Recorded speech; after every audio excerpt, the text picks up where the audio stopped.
Kai stood 43rd in line and watched the Awakening Stone give legendary classes to everyone ahead of him. A Flame Knight, a Sky Archer, a Griffin Summoner. Each golden title earned an academy contract, a land grant, and a purse stamped with the royal sun. Mira waited behind the rope barrier with their patched basket against her chest. She was 13 and had spent the morning describing the roof Kai would buy after receiving a good class. She wanted slate instead of worked boards. She wanted a chimney that did not smoke in winter. She wanted one room where rain never reached the bed.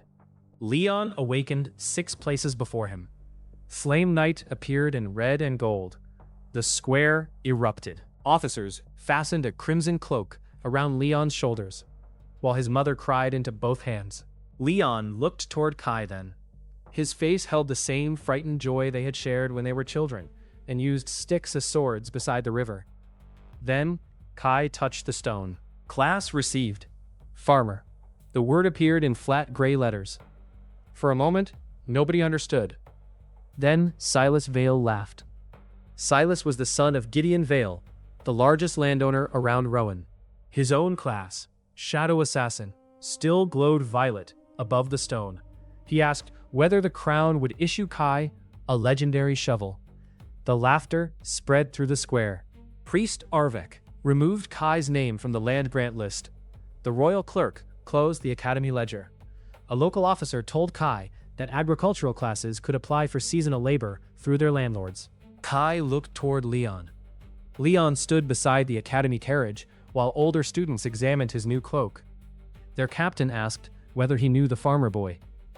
Leon hesitated. He said they came from the same village. He did not say they had been friends. A voice spoke inside Kai's head. Unique condition detected. Root class recognized. Farmer is the only class without a level limit. A second symbol flashed beneath the words. It looked like a tree root enclosed by a circle. Priest Arvek saw it reflected on the awakening stone. His fingers tightened around his prayer chain, but he said nothing. Kai did not understand what any of it meant. He was thinking about Mira, the rain gathering above the square, and the hole that would remain in their roof. The officer told him to move. Kai stepped away from the altar. Silas bowed as if presenting him to the crowd. Leon turned toward the academy captain and continued speaking. That hurt more than the laughter. Mira climbed down from the crate behind the barrier. Rain had darkened the shoulders of her dress. She opened the patched basket and showed Kai one small carrot, wrinkled after a winter in storage. At least now you can grow too, she said. Kai tried to laugh. The sound caught in his throat. They walked home beneath the leaking sky. Their house stood beyond Rowan's last fence, where the road narrowed into mud and nettles. Wind had lifted 2 roof boards during the night. A clay bowl sat beneath the worst leak and was already half full. Kai took off his wet shirt and checked the cupboard. There was a handful of barley. 2 onions had gone soft at the center. The salt jar would last another week if Mira stopped using it on cabbage water. Mira had told him they still had flour. The flour sack contained only dust. Kai looked at her. She busied herself folding the same cloth twice. How long have you been giving me your share? Mira shrugged too quickly. You work more. Her knees buckled before she finished the sentence. Kai caught her against his chest. She was light enough that the truth frightened him. He carried her to the bed, wrapped her in both blankets, and boiled the barley with 1 onion. He divided the thin porridge into 2 bowls. When Mira closed her eyes, he poured half his portion into hers. After she slept, Kai took the wrinkled carrot outside. The strip of earth behind the house was hard with stones and sour from years of stove ash. He dug with a broken kitchen knife until blood gathered under his nails. Then he pressed the carrot crown into the soil and covered it with both hands. Nothing happened. Rain ran down his neck. His teeth began to chatter. A warmth gathered beneath his palms. The soil loosened. White roots pushed from the carrot and spread through the dark earth. Green shoots unfolded in a tight cluster. Kai jerked back, but the plant continued growing until several new roots thickened under the surface. A system message appeared. Skill acquired. Gentle growth. Warning. Growth consumes available light, water, soil nutrients, and user stamina. Missing resources will be taken from the user when possible. Kai pulled up the plant. 7 carrots hung from its roots. He nearly shouted. Then his vision narrowed and he fell face first into the mud. When he woke, the rain had stopped. Mira knelt beside him, crying and scolding him while trying to drag him toward the house. He cooked 2 carrots that night. After Mira finished her bowl, another message appeared. 3 experience gained for sustaining a malnourished living being. Kai stared at the empty bowl in her hands. The class had not rewarded him for producing 7 carrots. It had rewarded him when one of them kept his sister alive. That difference would shape everything that followed. Old Tobin Rowe was the only person in the square who had not laughed. He arrived at Kai's house the next morning with a shovel, a sack of seed potatoes, and a copy of an old lease rolled inside an oilskin tube. The wooden cap carried a root enclosed by a circle. Tobin said it was an old survey mark, cut from a broken irrigation post near the quarry. Tobin had farmed the western fields since before the rift. His back bent sharply to the left. His beard grew in 3 different colors, and he distrusted any tool that came with written instructions. He inspected the carrots, lined on Kai's windowsill. One night, Kai nodded. Taste normal? Better than normal. Tobin bit one, chewed for a long time, then placed the rest in his coat pocket. The system has poor manners, he said, but useful hands. He led Kai beyond the village to a field everyone called the Stone Patch. Half an acre of gray dirt lay between an abandoned quarry and a drainage ditch. 3 tenants had tried to farm it. All 3 had lost money. The field belonged to Gideon Vale, Silas's father. Tobin had leased it 7 years earlier under an old village contract. The rent was 2 silver a month because Gideon enjoyed charging money for things nobody wanted. The contract included one forgotten clause. Any permanent improvement created by the tenant could not raise the rent until the 7-year term ended. There are 2 years left, Tobin said. After that, Vale will discover he has always loved stones. Kai looked across the dead patch. Why give it to me? Tobin pushed the shovel into his hands. Because ground does not know the color of your class. It knows whether you return in the morning. Kai returned every morning. Gentle growth could force a seed through days of development in minutes, but every shortcut collected a price. Under bright sun, a plant drew part of the cost from light. In wet, rich soil, it drew water and minerals. When those sources ran short, the skill consumed Kai's stored energy. His first cabbage grew as wide as a wash basin and tasted like damp cloth. A row of beans reached his shoulders, then collapsed because their roots had not formed enough fiber. He pushed one turnip too hard and watched it drain the earth in a perfect circle until even the weeds curled brown. Each mistake cost seed, water, compost, and meals Kai could barely afford. Tobin taught him to slow the growth at night. He showed him how to mix ash with animal dung without burning the roots, how to measure drainage with a narrow hole, and how to leave part of a field empty so the soil could recover. At level 5, the system gave Kai another skill, soil sense. When he pressed his fingers into the ground, impressions formed in his mind. Water close to the surface felt cool and blue. Nitrogen carried a sharp green pressure. Salt burned like grit in a cut. Disease felt like movement where nothing should move. Kai spent 3 weeks mapping the stone patch by touch.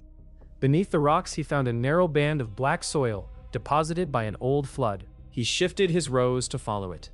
The potatoes grew small, but each one was dense enough that Mira stopped waking hungry in the night. The system rewarded every meal she ate, though the experience dropped as her health improved. Kai tested the rule carefully. Feeding a healthy chicken gave almost nothing. Giving broth to Tobin's sick dog earned more. Planting 10 rows of radishes produced no experience until someone used them. Letting food rot produced none at all. Selling vegetables to a wealthy kitchen gave little, unless the buyer used them to feed workers or children. The class valued consequence, not ownership. Kai began selling at Rowan Market. Villagers avoided the gray class vegetables at first. Gideon Vale spread rumors that accelerated crops caused tumors. Kai cut a potato in half, ate one piece in front of the crowd, and gave the other to Tobin, who complained that public demonstrations delayed lunch. Mara Dane, Rowan's headwoman, bought 6 potatoes for the school kitchen because Kai charged the ordinary market rate. The children stopped asking for second bowls after eating one. By the next week, Kai sold everything before noon. Money brought a problem he had not expected. If he lowered prices too far, neighboring farmers could not sell their harvest. If he charged the normal price, the poorest families still went hungry. Tobin made him keep 2 ledgers. One recorded seed, rent, tools, labor, water, and food consumed during growth. The other recorded meals created from the harvest. Kai set a rule. Ordinary vegetables would sell at the same price as everyone else's. Extra dense crops would go to the school, the infirmary, and the families working the stone patch. He refused to advertise their strength to merchants. By autumn, 5 villagers worked beside him for meals and a share of the harvest. Kai gained more experience when he taught them how to prepare soil than when he accelerated crops himself. At level 26, a new line appeared beneath his class. Path unlocked. Stewardship. Experience increases when a living system continues without direct control. The class wanted him to build something that did not need him every hour. That was harder than making a carrot grow. The stone patch produced 4 harvests during Kai's first year. None of them were free. By the second harvest, the black band beneath the field had lost much of its nitrogen. Kai could feel the soil thinning under his fingertips. Gentle growth had accelerated the plants, but it had also accelerated everything they consumed. Tobin made him calculate the cost of replacing what the crops removed. They needed animal manure from 6 households, river silt from the spring flood, crushed bone from the butcher, and 2 months of cover crop between the potato rows. Every cart required labor. Every laborer needed food. The miracle only worked because ordinary people carried ordinary buckets. Kai started a compost exchange. Families brought kitchen scraps and stable waste. In return, they received dense root vegetables at the end of the month. Mira wrote each contribution in the ledger because several households tried to deliver buckets filled with stones under a thin layer of peelings. The exchange expanded the cultivated area from half an acre to 6 acres by the end of winter. Tobin negotiated temporary use of 2 abandoned strips beside the quarry. Their owners had left Rowan after the rift and had not paid village dues in 5 years. Gideon Vale noticed the carts. He came to the stone patch in a fur-lined coat and examined the green rows as though the plants had insulted him personally. Silas followed in Academy Black, home for a short winter leave. Gideon said the lease covered only traditional cultivation. Magical improvement required a revised rent. Tobin handed him the oilskin contract. The forgotten improvement clause held. Gideon read it twice. His smile did not change, but the paper creased beneath his thumb. He told Kai that 2 years passed quickly. Kai answered that crops did too. Silas laughed, though his eyes remained on the field. After they left, Tobin told Kai not to mistake a legal victory for safety. Gideon owned the road from the stone patch to the market. He owned the old mill. He held debts from half the farmers in Rowan. Land was only one way to control a harvest. The warning proved useful in spring. Gideon raised the mill fee by 1/3 and refused to process Kai's beans unless he signed an exclusive sales contract. Kai could sell whole beans, but the school needed flour. Transporting them to the next mill would cost more than the grain was worth. Mira proposed buying hand querns. Tobin said 20 families grinding grain separately would waste time and strength. Kai considered growing a wooden mill wheel. Soil sense could guide roots into shape, but his class did not understand gears. The solution came from Nall, a carpenter whose wife worked the compost rows. Nall had repaired the Vale mill for years and knew its mechanism. He could build a smaller communal mill if Kai supplied dense hardwood and the workers supplied labor. Kai grew ash trees slowly around forms rather than forcing finished beams in minutes. The process took 6 weeks and used far less stamina. The blacksmith donated an old axle in exchange for future flour. Mira sold advance milling credits to 20 families. When the first wheel turned in the quarry stream, Gideon lowered his fee. Most villagers still used his mill because it was larger and closer. The communal mill did not destroy his business. It ended his ability to set any price he wished. Kai reached level 40 without fighting anything. The system named the skill he had been discovering through trial. Skill acquired. Memory of seed. Plants could carry selective responses into later generations. But every improvement required failures, records, and real growing seasons. That summer, he learned another rule about power. A farmer from the southern road brought him a sick orchard. Kai restored the roots, cleared beetles from the bark, and accelerated new leaves. The trees looked healthy within a day. 3 weeks later, half of them split under the weight of fruit because their branches had not hardened. The farmer lost more than he would have lost without Kai. Kai returned the payment and spent a month repairing the orchard. He learned to separate visible growth from structural growth. He learned that speed could hide weakness. He also learned that people remembered a failed miracle longer than a successful harvest. Mira found him one evening, sitting beneath a cracked pear tree with the cost ledger open across his knees. He told her that the class window never warned him which decision was wise. It only told him what was possible. Mira took the ledger, added the cost of replacing the farmer's damaged tools, and said, possibility was already more than most people received. Then she made him eat before using gentle growth again. By the first anniversary of his awakening, Kai had reached level 48. He could feel moisture across an entire field. He could guide roots around stones. Seeds taken from plants that survived frost carried some memory of that survival into the next generation. He had also repaired none of the holes in the roof. Every spare coin had become seed, tools, medicine, or timber for the mill. During the first heavy rain of autumn, Mira moved the clay bowl beneath the leak and asked whether legendary classes also came with buckets.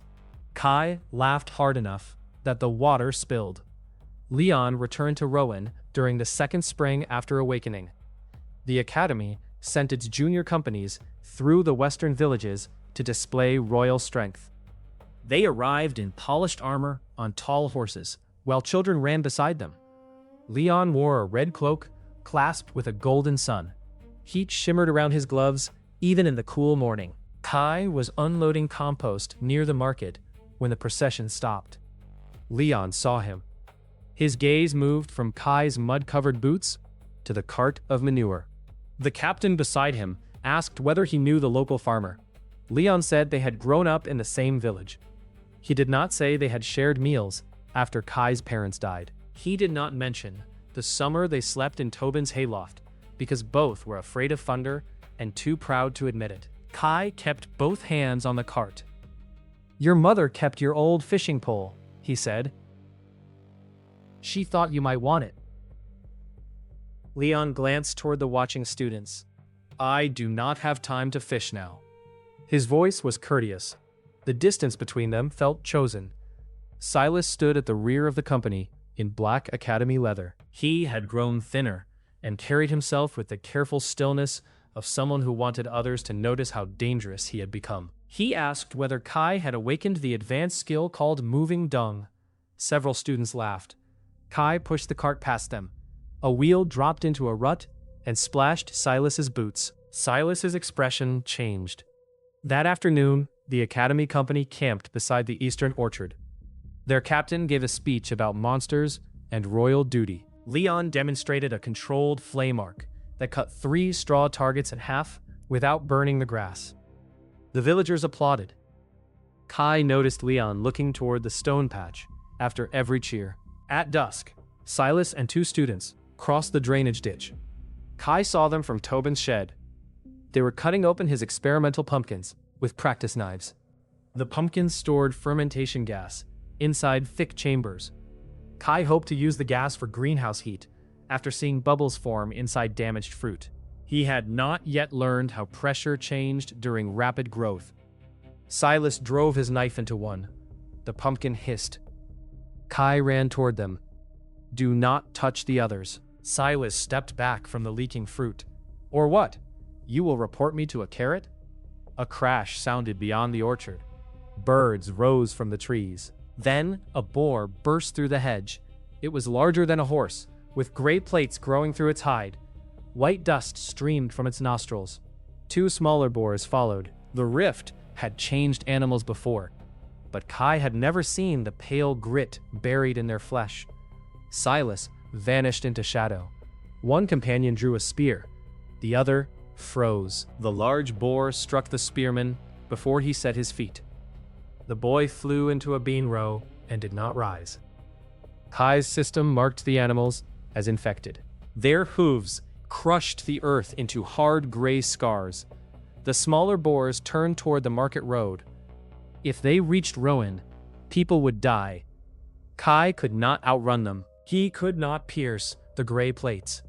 He had 6 gas pumpkins, irrigation trenches, climbing beans, loose lime, and a field he knew better than anyone alive. He shouted for the students to move toward the quarry.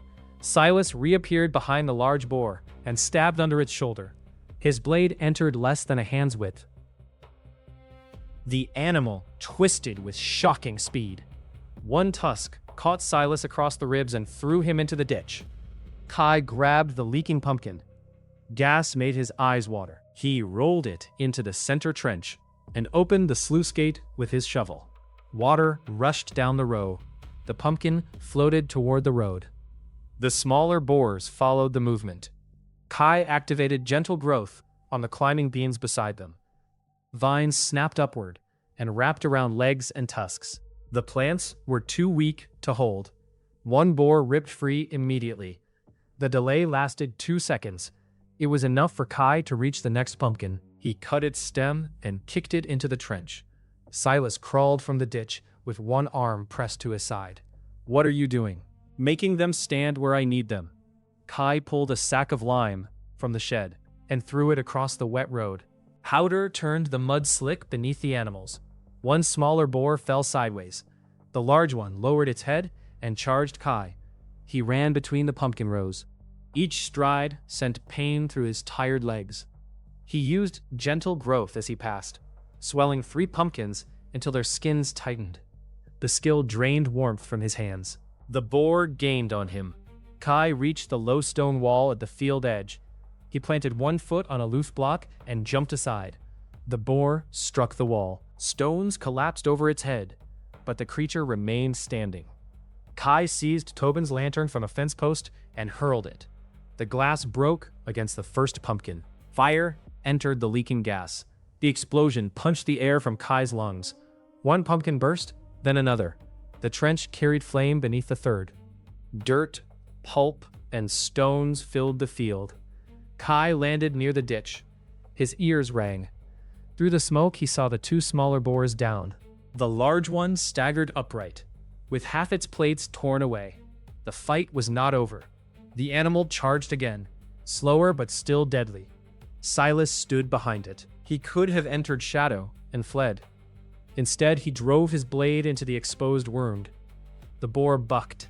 Silas lost his grip and fell. Kai pressed both palms into the soil. He felt every bean root in the wet ground.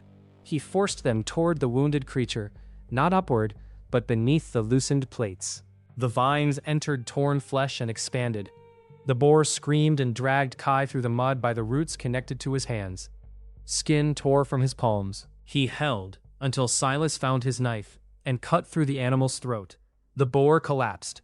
For several breaths, nobody moved. Then the wounded spearman began choking on his own blood.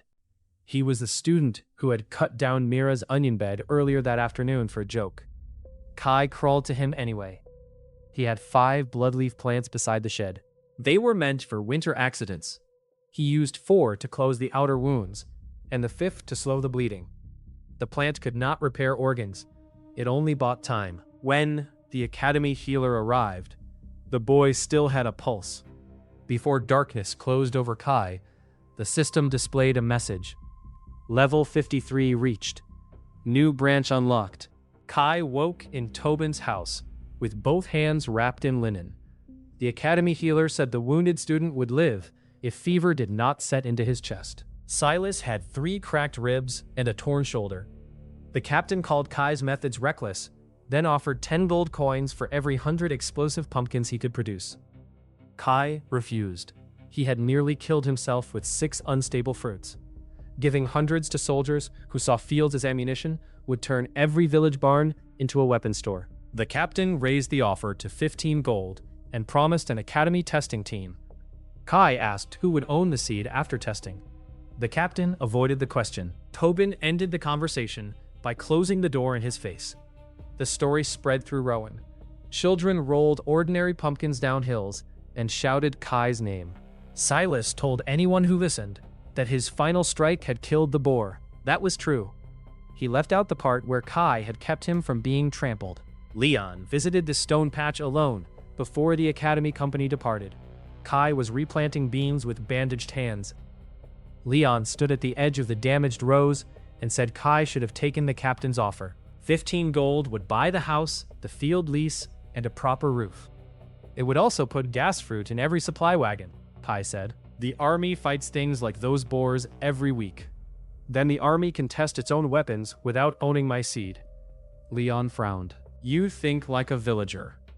I am a villager. That is what I mean. Kai pressed a bean into the soil. Did you come to help?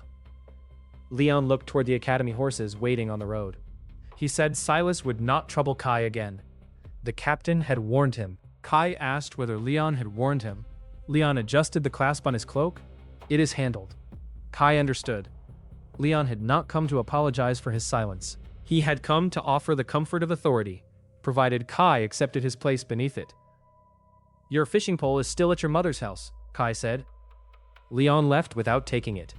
Summer brought a different danger. Mira began coughing. At first she blamed dust from the communal mill. Then gray flecks appeared in the cloth she held over her mouth. Her skin grew hot at night and cold by morning. The village healer called it ash fever, an illness found near old rift sites and in settlements where the withering had begun. Ordinary healing magic could lower fever and close damaged tissue. It could not remove the pale particles collecting inside the smallest passages of her lungs. The healer gave Mira 3 months if the disease continued at its present rate. Kai spent every coin he had on dried herbs. He accelerated fever bark, silver root, and winter mint. He ground them together and nearly stopped Mira's heart. Soil sense told him what plants needed. It did not tell him what a human body could survive. Tobin caught him preparing another mixture and knocked the bowl from his hands. There is a herb woman north of the birch marsh, he said. She has more sense than you, which is not difficult. Kai left before dawn. He found Lissa kneeling beside a dead deer, cutting open its lungs. She was 20, with rust-colored hair tied behind her head and a leather apron stained by sap. A small crossbow rested within easy reach. She pointed it at Kai before he came within 10 steps. When he explained Mira's illness, Lissa asked what he had already given her. By the 3rd ingredient, her expression turned murderous. You mixed fever bark with winter mint? The fever fell because her heart nearly stopped. Lissa made him repeat every dose. Then she packed her tools and followed him to Rowan. She examined Mira for an hour. The ash had rooted around the air passages like mineral fungus. A plant called hollow reed could draw metal poison from marsh water, but no known variety survived inside warm living tissue. Kai remembered the gas pumpkins. Plants remembered stress. He and Lissa spent 3 weeks breeding hollow reed through controlled failures. The first line died in warm water. The second survived warmth, but released a toxin that numbed the tongue. The third absorbed ash and then shattered into needles. Lissa kept written records of every change and refused to let Kai skip a failed batch because he was tired. She also refused to let him test anything on Mira until it had passed through animal tissue, clean blood, and 3 different temperatures. Kai argued that they were running out of time. Lissa told him that panic was not a medical method. The 4th line survived. They ground its inner fibers into a thin paste and combined it with blood leaf to protect the lungs during treatment. Lissa measured the dose twice. Kai used gentle growth only after she placed both hands over his and told him when to stop. Mira coughed until blood spotted the blanket. Kai reached for more blood leaf. Lissa struck his hand away. The coughing was clearing loosened ash. Closing the tissue too early would trap the poison inside. Kai held Mira upright, while Lissa counted every breath. Gray mucus filled the basin. By dawn, the fever broke. The medicine did not restore the tissue already scarred. Mira would tire faster in cold weather for the rest of her life. Yet the ash was leaving her body. Kai sat on the floor beside the bed, unable to unclench his hands. Lissa washed her instruments. She said his class could change medicine across generations, faster than any royal laboratory. Then, she told him he would kill someone if he kept treating knowledge as an obstacle between himself and a result. Kai asked her to teach him. Lissa asked what he could pay. He offered vegetables. She looked through the window at an enormous cabbage leaning against the wall. Not that one. She stayed in Rowan. At first, Lissa slept in Tobin's spare room and worked from the village infirmary. She had trained under the Royal Guild of Living Medicine until a noble sponsor ordered poor patients used for an untested regeneration vine. Lissa reported him. The guild dismissed her for damaging public confidence. She trusted written observations more than titles and disliked every priest on principle. That became a problem when Priest Arvek visited Mira. He offered a blessing and then asked to see Kai's class window. Kai refused. Arvek looked at the faint root mark that sometimes appeared on Kai's wrist after heavy skill use. He said the symbol resembled one carved beneath the awakening stone, older than the church itself. Lissa asked why he had said nothing during the ceremony. Arvek answered that the church taught gray classes were lesser. He had been afraid that admitting ignorance would cost him his position. Kai told him fear was an explanation, not a repair. Arvek left without performing the blessing. 2 days later, he returned with a copied rubbing of the old symbol and 3 crates of church grain for the infirmary. He did not call the debt paid. The first black field appeared 3 miles east of Rowan. A farmer named Hob woke to find every stalk of barley bent toward the ground. Their leaves had turned the color of old iron. When he pulled one plant, white threads clung to the roots and moved like worms. Royal inspectors burned the field and declared the problem contained. 2 weeks later, 6 more fields failed. Kai felt the change beneath the stone patch before he saw it. A dry pressure spread through the deep soil against the natural movement of water. It did not behave like disease. It felt like a dead root, searching for living ones. He dug a trench around the cooperative fields and packed it with charcoal, bitter root, and a thin salt layer. The barrier slowed the pressure, but the salt damaged the outer rows. He lost 11 acres of late beans. Grain prices doubled. Then they tripled. The crown ordered every western village to surrender 1/3 of stored grain for military use. Headwoman Mara Dane read the decree in the meeting hall while 40 families shouted at once. The royal seal promised repayment after the emergency. Nobody believed it. Rowan had 812 residents. By then, the Stone Patch Cooperative cultivated 43 acres across leased, abandoned, and shared village land. The fields produced dense roots and beans, but not enough to replace the entire grain harvest. Mira and Tobin counted the stores. At ordinary portions, Rowan had food for 14 weeks. Winter could last 22. The cooperative might close half the gap if the early frost stayed away, and if Kai used gentle growth during the short autumn sun. Every forced harvest would consume compost meant for spring. Feeding today could destroy next year.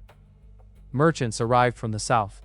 One offered Kai 20 gold for exclusive rights to his seed. Another promised armed guards in exchange for half the harvest. A third represented Gideon Vale and carried a notice claiming every crop on Vale land belonged to the landlord during a royal emergency. Tobin produced the lease again. The notice had no legal force. Gideon responded by closing the road to the communal mill and posting guards at the bridge. Mara wanted to negotiate. Kai wanted to move the grain by night. Mira asked how many carts could cross the quarry floor after rain. The answer was 2. Null, the carpenter, proposed a temporary rail of wooden runners. The blacksmith shaped iron caps for the wheels. 40 villagers spent a night laying a rough track through the abandoned quarry outside Vale property. By dawn, the first seed carts had passed. Gideon sued the village council for trespass through an old stone claim. The court date was set for spring, after the food would be gone. Lissa designed a root mash from dense potatoes, dried nettles, beans, and bone broth. One bowl carried most of a laborer's daily strength. It tasted like wet rope and left a green coating on the tongue. Mira reorganized storage. The cooperative had 61,000 pounds of dry food equivalent, once roots, beans, mushrooms, and preserved stock were counted. That sounded enormous, until divided among 800 people for months. They dug 18 lined storage pits under separate buildings. No single fire, raid, or legal seizure could destroy more than 1/8 of the reserve. Mira also found that the miller had hidden 6 sacks of flour behind a false wall. She offered him a choice. He could sell the flour at the old price, or she could explain the wall to every family whose children had missed meals. The flour appeared the next morning. The first frost came 12 days early. Kai forced the late beans to mature in 3 long sessions. He consumed so much of his own strength that Lissa found him asleep, standing against a fence. She threatened to tie him to the infirmary bed. He told her the beans would feed 200 people for a week. She replied that his death would cost more than the beans. They compromised badly. Kai worked in shorter intervals while Lissa monitored his pulse, and Mira stopped the field teams whenever the soil reserve fell below a fixed mark. Even so, the spring compost reserve dropped by 1/3. The Crown's collection wagons arrived under guard. The officer demanded 1/3 of every public store, including the infirmary grain. Mara argued that Rowan's eastern fields had failed. The officer showed her emergency law. Kai offered the Crown a different payment.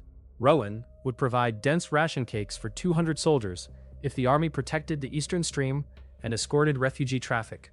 The officer refused conditions from a grade-class farmer. Leon rode with the collection company. He had returned from the northern passes with a burn scar along his jaw and 3 dead friends behind him. He told Kai the army was losing forts because supply wagons were empty. Kai believed him. Then protect the people growing the next supply, Kai said. Leon answered that officers did not choose policy in the field. You chose to wear the cloak. Leon looked toward the hungry soldiers beside the wagons. Several watched the school kitchen smoke. He convinced the officer to leave Rowan 20% more than the decree allowed. In return, the army took all 600 ration cakes Kai had prepared for winter emergencies. Kai hated the decision. He also saw a soldier break one cake in half and give the larger piece to a younger recruit. The enemy was not one hungry army. It was a system that forced every hungry group to take from another. Snow covered the black fields and hid the damage. The eastern stream froze around dead fish. Traders stopped coming. Gideon Vale left Rowan with 3 wagons of grain, his household silver, and every contract he could carry. He locked the Vale Manor and ordered his remaining tenants to protect it. Silas went with him. Before leaving, he told Kai the Crown would remember who had used famine to steal land. Kai answered that empty fields were difficult to steal.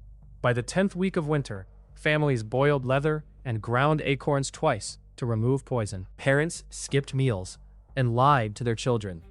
The council proposed removing anyone who did not contribute enough labor from the ration list. The list included the elderly, the sick, several families with infants, and Kai, whose registered class still counted as low-value labor despite the food in his stores. Mara read the names in the meeting hall. Tobin stood so quickly that his chair broke. Lissa reached for a jar that probably contained something illegal. Kai stopped them. He asked how much remained in the public storehouse. Mara admitted it held less than 4 days of grain. Kai opened the rear doors. Workers rolled in the cooperative ledgers and maps of the 18 storage pits. The reserve had been hidden because merchants, landlords, and royal officers would have seized it if they knew the full count. It contained enough concentrated mash, beans, mushrooms, and stock to provide every resident with survival portions for 56 days. It could not support ordinary meals. It could not tolerate waste. It left almost nothing for spring planting, unless the first thaw arrived on time. Kai agreed to place the reserve under council supervision on 4 conditions. Every person received a ration. Work matched health and age. The ledgers remained public. Seed stores required 3 keys held by people from different households. Mara accepted. Mira designed clay ration tokens to prevent families collecting twice. Each token carried marks for age, health, and work demand. It also created a new cruelty. Healthy laborers received green tokens. Children and the sick received white. People began trading white tokens because they carried higher food value. Some families pressured elderly relatives to surrender them. A black market appeared around the church wall.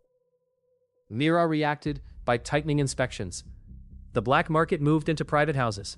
Kai found her one night, counting confiscated tokens with shaking hands. She said the numbers were correct. Every ration had gone where the rules directed it. A woman had still sold her medicine token to buy fuel. Kai asked whether the woman had been part of writing the rules. Mira looked at him for a long time. The next morning, she dissolved the single ration office. Each public kitchen elected 2 residents and received a fixed amount based on the people it served. The tokens tracked supply, but kitchen councils could exchange food, fuel, and medicine according to local need. Every exchange was posted on the wall. The new system was slower and less tidy. It worked better because the people closest to a problem could describe it. Rowan changed during those weeks. Children gathered dry weeds for fuel. Retired farmers sorted seed and repaired sacks. Hunters stopped chasing large game and trapped field animals that required less energy. Lissa trained 6 assistants to prepare medicine. Kai taught families to grow mushrooms in cellars using old straw and ash, neutralized with lime. The class rewarded him more for the cellars than for his own harvest. At the end of the 12th week, the western well began to fail. The water level had dropped beneath the bucket line. 200 people carried snow inside, but melting it consumed fuel Rowan did not have. Soil Sense showed an old underground channel running under the quarry. Reaching it required breaking 20 feet of limestone. Tobin organized miners. Nall built a timber brace. Leon's mother donated the iron head from an old plow. People worked in 6-hour shifts because weak bodies made mistakes. On the 3rd day, the brace cracked. Kai felt the movement through the soil and shouted before the ceiling fell. One miner remained under the stone shelf. Kai used gentle growth on roots above the tunnel, forcing them into the fractures. The roots slowed the collapse, but drained the last strength from his body. The trapped miner crawled free, while Tobin and Nall replaced the brace. Water entered the tunnel that evening. People cheered until Mira told them the channel could supply only 2/3 of previous use. Bathing stopped. Brewing stopped. Laundry water returned to the gardens. Lissa set strict clean water rules for the infirmary. Nobody celebrated the compromise. They survived it. The thaw arrived 4 days before the reserve would have entered the seed stores. Kai reached level 97 while teaching a group of children how to turn kitchen scraps into mushroom beds.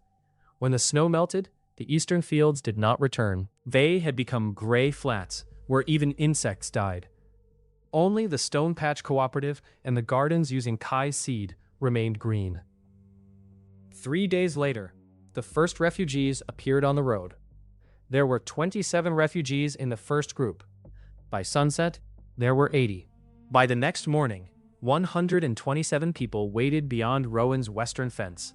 They came from 2 villages swallowed by gray soil. Most carried blankets, tools, or cooking pots. A woman held a dead infant wrapped against her chest because she had not yet accepted the weight in her arms. Several men carried weapons. All of them were hungry.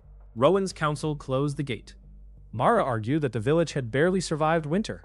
Spring planting had begun, but the first reliable potatoes were 18 days away. Opening the reserve could kill everyone by midsummer. She was right. Kai walked the fence and studied the camp. Waste already leaked toward the stream. If the refugees remained outside, disease would begin within days. If they entered without order, seed and fuel might disappear in one night. Tobin asked what the class window said. Nothing. Good. Means you have to think. Kai calculated with Mira in the meeting hall. Rowan had 36 days of preserved food at survival ration. Feeding the refugees equally reduced that to 24. Diluting meals and cutting heavy labor could stretch the total to 31, assuming the early crop survived. The numbers did not promise safety. Outside, a child cried near the gate. Mira closed the ledger. Before Kai finished deciding, she took the ring of keys from the table and walked outside. Mara called after her. Mira unlocked the gate. The refugees did not rush in.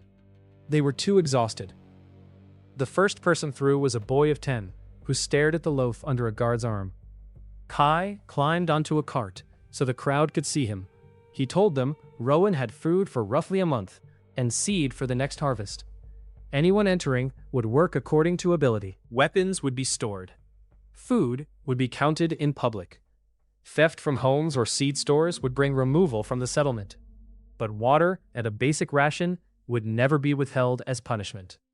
One armed man asked who had made Kai lord. No one, Kai said. That is why the count stays open. The man looked toward the fields, then surrendered his sword. The first night nearly destroyed the plan. 2 refugees fought over a cooking pot. A Rowan farmer accused newcomers of stealing hens. 3 children collapsed from fever. The western well could not supply enough water. Someone cut open a seed sack in the dark. Kai worked until dawn. He used deep roots to trace the quarry channel and found one clean branch that could be widened without collapsing the main tunnel. Tobin organized the digging crews. Lissa isolated fever cases inside the abandoned mill. Mira assigned each family to a kitchen council rather than issuing separate tokens. The stolen seed was found beneath a wagon. Pell had taken it. His younger sister had died after adults promised food would arrive. He wanted enough grain hidden where no official could count it away. Some villagers demanded that Kai expel him. Kai gave Pell a bowl, then assigned him to Tobin's seed room for a month. He would count every bag, repair every torn sack, and learn why seed could not become tonight's meal. The system message appeared while the boy ate. Settlement condition reached. 127 displaced living beings accepted into a sustainable shelter. Level 100 reached. New skill acquired. Living boundary. Roots across the stone patch responded. Kai felt field connect to garden, tree to fungus, ditch to well. The network did not obey thought like a limb.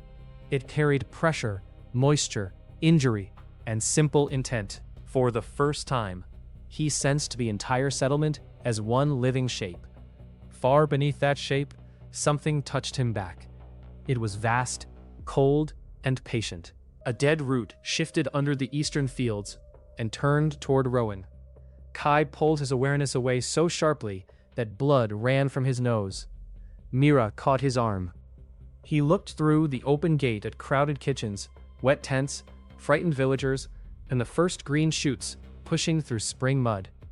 The village had survived hunger. Now hunger had found a way to move beneath the ground. The camp outside Rowan did not disappear when spring came. More people arrived every week. Some had walked for days through dead farmland. Others were pushed west by royal patrols that protected grain roads but refused to escort civilians. By midsummer, nearly 900 refugees occupied the fields around the village. Kai's living boundary let him sense water, roots, rot, and heavy movement through connected soil. It did not tell him how to govern 900 frightened people. The first crisis came from kitchens. Families cooked separately and guarded their pots. Stronger groups bought or stole extra fuel. Children traded tools for scraps. Nearly half the firewood disappeared into dozens of weak cooking fires. Mira proposed common kitchens. Rowan families did not want strangers touching their stores. Refugees feared local cooks would reduce their portions first. Mira solved the argument with a demonstration. She weighed the wood used by 20 household fires, then cooked the same amount of food in 3 large clay ovens. The common kitchens used less than half the fuel and lost less grain to smoke, spills, and burned pots. She placed 1 Rowan cook and 1 refugee cook at each oven. A third person from another household recorded the portions. Waste fell within a week. The second crisis came from work. Kai had promised that everyone would contribute according to ability. Former landowners expected fields. Craftspeople demanded payment. Injured soldiers claimed their previous service exempted them from ditch work. Arguments became fights when seed distribution began. Kai divided the surrounding abandoned ground into strips. Each household received responsibility for one piece. But seed remained communal until the first harvest. Families kept half of what they grew. One quarter returned to the kitchens. One quarter replenished seed, tools, and the emergency reserve. The plan angered almost everyone for different reasons. It also gave people a reason to keep weeds out of their own row. Kai could not accelerate every field. By then, the settlement cultivated nearly 300 acres. He used memory of seed to produce hardy starter lines, restored damaged soil in narrow bands, and taught teams to expand from those bands with compost and rotation. Experience arrived whenever a plot continued after he left. By the third year after his awakening, the camp had workshops, drainage trenches, a bathhouse heated by compost, and 40 mushroom cellars. Refugees stopped calling it the camp. They called it Green Reach, because everything beyond its boundary remained gray. Kai reached level 212 without fighting another monster. That autumn, Mira turned 16. The awakening ceremony took place in the church square, which now served as a ration depot. Priest Arvak looked thinner than he had 3 years earlier. The royal clerks no longer visited western villages. Mira touched the stone. Violet light spread across its surface. Class received. Keeper of stores. The crowd waited for a weapon or spell. None appeared. Mira looked across the stacked grain sacks and named the exact weight in each row. She pointed to a barrel near the rear wall and said moisture had entered through the lower seam. Workers opened it and found mold beneath the top layer. Her class could perceive quantities, spoilage, rates of use, hidden transfers, and ownership claims inside any store she was authorized to manage. It could not decide what was fair. Mira remembered the black market created by her first ration tokens. She refused to become the only authority. Each kitchen and field council chose one keeper. Mira linked their records, but local decisions remained local unless they threatened shared reserves. Her first large decision concerned Iron. A village south of Rowan offered plow blades and nails in exchange for finished grain. Green Reach needed tools. Kai wanted to accept. Mira calculated that the trade would reduce the settlement reserve below 40 days. The withering had moved 7 miles in 1 month. The next harvest is already growing, Kai said. You are already thinner than last winter, she answered. We cannot build a town around one person's stomach. Kai disliked the sentence because it was true. They changed the trade. Green Reach sent seed potatoes, 2 soil teams, and instructions for cellar mushrooms. In return, the village's smiths moved part of their workshop to Rowan and trained apprentices. The southern village produced its own reserve by spring. Kai gained 4 levels when the first public count showed that its kitchens had stopped requesting Green Reach grain. A field could feed people for 1 season. A settlement that understood its soil could keep feeding itself after Kai left. Gideon Vale returned when Green Reach became valuable. He arrived with 6 hired guards, 2 clerks, and a royal deed claiming ownership of the stone patch, the quarry road, the abandoned fields, and every structure built upon them. The Green Reach Council met him outside the old Vale Manor. The house had stood locked through the worst winter, while families slept under canvas within sight of its roof. Gideon said he had left to protect seed contracts in the capital. He denied abandoning the land. Tobin's lease had expired during the famine, but Gideon had neither collected rent nor issued a lawful reclamation notice, while Rowan maintained the taxes and drainage. Even so, he claimed the refugees were tenants in arrears. Their crops, walls, wells, and workshops therefore belonged to him. Silas stood beside his father in Academy Black. He had risen to level 87 and carried a crown badge identifying him as a regional intelligence officer. Mara wanted to arrest Gideon for leaving during famine. Eliana had not yet arrived, and no royal authority recognized Green Reach. Arresting a titled landowner would give the crown an excuse to send troops. Kai asked to see the deed. The oldest boundary line followed the quarry stream. The newer page included the abandoned fields north of it. Mira's class detected that the ink on the northern boundary had dried less than 2 months earlier. Silas said magical impressions were not legal evidence. Tobin produced the original village tax rolls.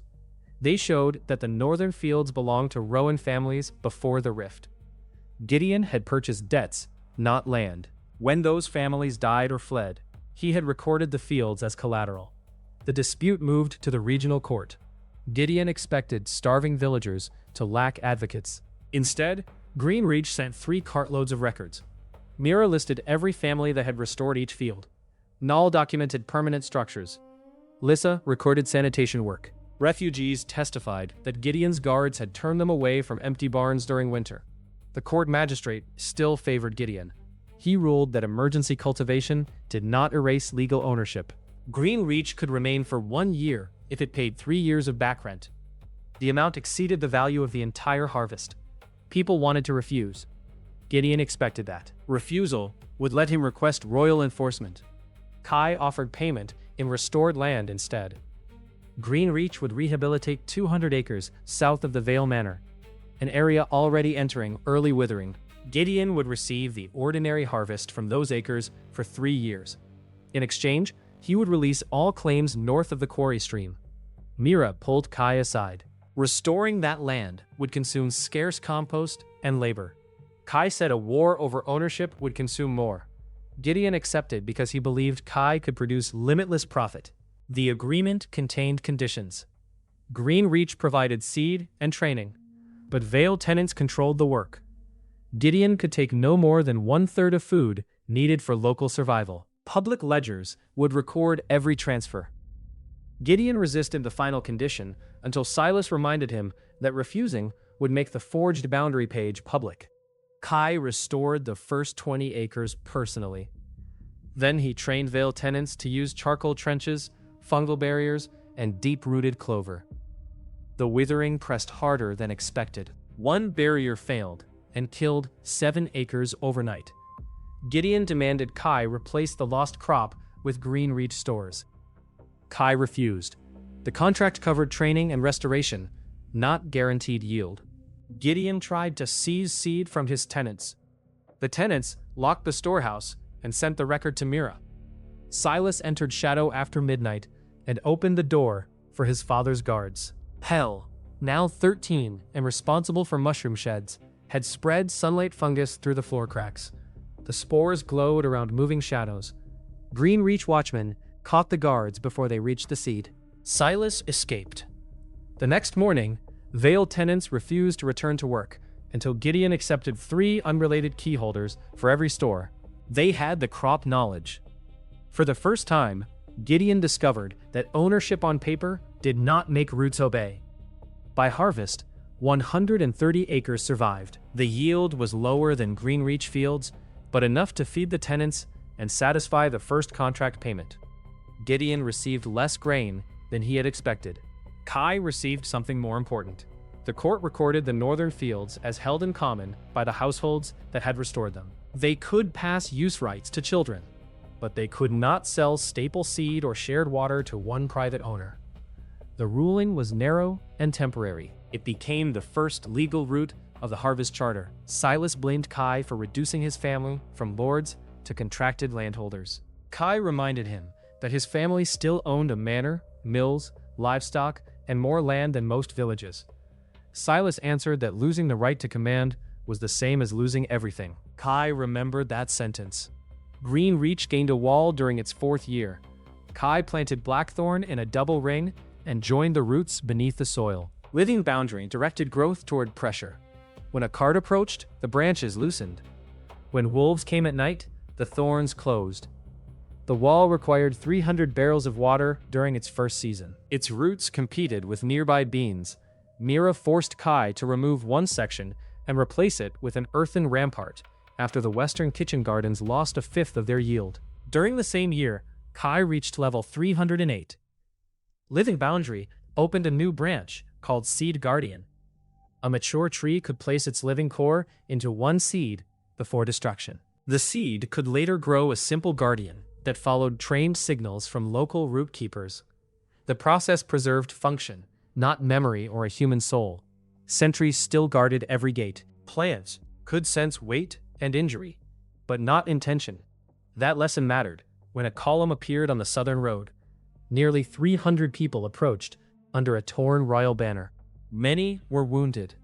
At their head rode a woman in a mud-stained blue cloak. Beside her marched 40 armored knights with cracked shields. Mira ordered the gate closed until the column was counted. The woman dismounted and introduced herself as Eliana Aiden, daughter of King Edric. Several villagers knelt. Kai remained on the wall. Eliana did not demand entry. She explained that the southern city of Halvern had fallen after its governor seized civilian grain for the garrison. Her escort had broken a royal order and evacuated the infirmary. 2 fortified towns had refused them. Mira asked how much food they carried. Enough for 1 day. How many can work? Most after treatment. How many weapons? Eliana looked toward the knights. 43 swords, 17 spears, 8 bows, 14 arrows fit for war. The precision pleased Mira more than the title. Before the gate opened, riders emerged from the southern woods. They wore military armor mixed with stolen cloth. Their leader shouted that the princess was under arrest for desertion and theft of royal property. His men spread across the road to prevent retreat. The woman commanding Eliana's knights stepped forward. She was broad-shouldered, with dark hair cut at the jaw and a scar from her temple to the corner of her mouth. Her name was Sarah Wolf, captain of the Ashen Shield Order. She ordered the wounded behind the wagons. The riders attacked before Greenreach could open the gate. Kai felt every hoof through the blackthorn roots. There were 62 horses, too many for Sarah's exhausted knights. He opened the gate just wide enough for the refugees to enter, then drove outer routes across the road. The first horses stumbled, but trained war mounts recovered quickly. Riders cut the vines. Their leader carried a blue-edged saber that froze plants on contact. He opened a path toward Eliana. Sarah met him with a dented shield. His saber cut a white line across the metal. Frost spread over her arm. She drove her shoulder into his horse and forced it sideways, but 2 riders closed around her. Kai could raise the wall. That would trap Sarah and half the knights outside. He ordered Pell to release the spore carts. Pell overturned 2 bins from the parapet. Gray smoke mushrooms burst across the road. Their spores were harmless, but they obscured sight and made horses sneeze violently. The attackers lost formation. Sarah pulled Eliana toward the gate. The frozen saber cut another root and struck the wall. A section of blackthorn died within seconds. Kai shifted growth away from the frozen tissue and forced fresh shoots through wagon wheels. The road clogged. Archers on the rear hill began firing over the smoke. Kai felt every arrow entering the wall as pressure behind his eyes. Sarah shouted for the gate to close. 1 knight remained outside, dragging the wounded boy. Kai held it open. A rider saw the gap and charged. Sarah stepped between him and the entrance. Her shield split under the saber. She caught the rider's wrist with both hands, let the blade pass beside her neck, and pulled him from the saddle. The final knight reached the gate. Kai closed the wall. Blackthorn branches knitted across the opening. The attacking horses struck the thorns and recoiled. Archers continued firing, but layered wood absorbed most shafts. The frozen saber leader ordered the wall burned. Kai smelled oil. Water vines ran inside the blackthorn ring, connected to elevated tanks. Mira opened the valves. Moisture flooded the living wood as fire jars shattered. Steam covered the road. The riders tried for an hour. They cut 1 breach and found an earthen wall behind it. Sarah rotated defenders through the gap before exhaustion broke their arms. The attackers finally withdrew at sunset. Greenreach lost no one, though 9 defenders suffered serious wounds, and almost a quarter of the southern wall died from frost. Eliana entered only after surrendering her sword, like every other armed refugee. She found Kai vomiting beside the root well. Holding the wall had drained enough strength to leave his hands blue with cold. The princess waited until Lissa finished treating him. Then she asked what Greenreach required in exchange for feeding her people. Kai expected a political offer. Eliana offered labor, medical knowledge, and every royal record she carried concerning the withering. She did not ask him to swear loyalty. That was why he listened. Sarah made a different offer. She asked permission to place the surviving Ashen shields under Greenreach law. Kai asked why she had abandoned the royal order at Halvern. Sarah looked toward the wounded civilians entering the kitchens. Years earlier, during her first command, she had obeyed an order to guard a military grain depot while a nearby district burned. The depot survived. 109 civilians did not. She had followed every rule and carried the number ever since. Sarah proposed one new oath for the defense force. No armed person would receive food before an unarmed child during emergency rationing. Eliana's class activated when Sarah spoke. Keeper of Oaths. The vow settled over the gate, like a clear tone. Anyone joining the guard could accept it freely. Breaking it would weaken their class abilities until restitution was made. Kai agreed. Greenreach had fields, stores, and walls. Now it had soldiers who had chosen what they protected. Tobin began coughing during the 5th spring. He hid it until blood appeared on his sleeve. Lissa found ash scars throughout his lungs, older and deeper than Mira's had been. Years of working eastern soil had carried the particles into him, long before anyone understood the danger. Kai began breeding a stronger hollow reed immediately. Lissa stopped him. The treatment that saved Mira worked because the ash had not yet fused into scar tissue. In Tobin's lungs, removing it would tear away the passages that still carried air. Kai asked how long. Lissa said weeks, perhaps months. He planted anyway. He grew reeds that drew ash more slowly. He designed fungus that released oxygen in damp rooms. He built a living brace around Tobin's chest to ease breathing. Each idea helped for a day and failed for a different reason. Tobin tolerated the experiments until Kai used a seed line reserved for the infirmary. The old man threw the treatment tray against the wall. That seed can save 6 children next winter. You taught me to use what I have. I taught you to count the cost. Kai said he did not care about the cost. Tobin struck him across the face. The blow was weak. Kai felt it for days. Tobin moved into a chair beside the stone patch. People came to ask his advice about soil, tools, and arguments that had nothing to do with farming. He insulted most of them and answered anyway. Lissa visited at night when the infirmary quieted. She had lost patience before, but Tobin's approaching death unsettled her differently. He had treated her as part of the village before she decided to stay. One evening, she told Kai about the Royal Guild trial that ended her career. She had warned a senior healer that the regeneration vine was unstable.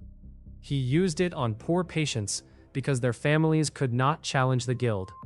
4 died. Lissa had spent years believing that if she learned enough, she could prevent every death placed before her. Tobin called that belief vanity wearing a healer's coat. Lissa laughed, then cried into both hands. Kai sat beside her, without trying to repair the feeling. When Tobin's final week came, Greenreach prepared for an early storm. Kai remained at the old man's chair, while other field leaders handled the work. Tobin noticed. Good, he whispered. They did not all die because you missed one morning. He gave Kai the oilskin lease and his repaired hoe. The contract no longer mattered after the land ruling. Tobin said that was why it was worth keeping. Paper had defended the field until people learned to defend one another. Rain began before dawn. Tobin asked Kai to open the window so he could smell wet soil. He died before the first drop reached the sill. Kai sat with him until Lissa closed the old man's eyes. For the next 3 weeks, Kai worked almost without sleep. He expanded the living wall, restored 2 blighted fields, and attempted to grow a reservoir lining in one night. The lining split because the roots had not hardened. 20,000 gallons of clean water flooded a workshop and destroyed winter medicine stock. Nobody died. The loss could have killed people later. Mira called an emergency council without asking Kai.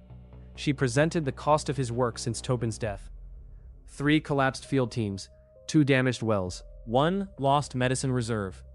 900 pounds of seed consumed beyond plan. Kai said he was protecting the settlement.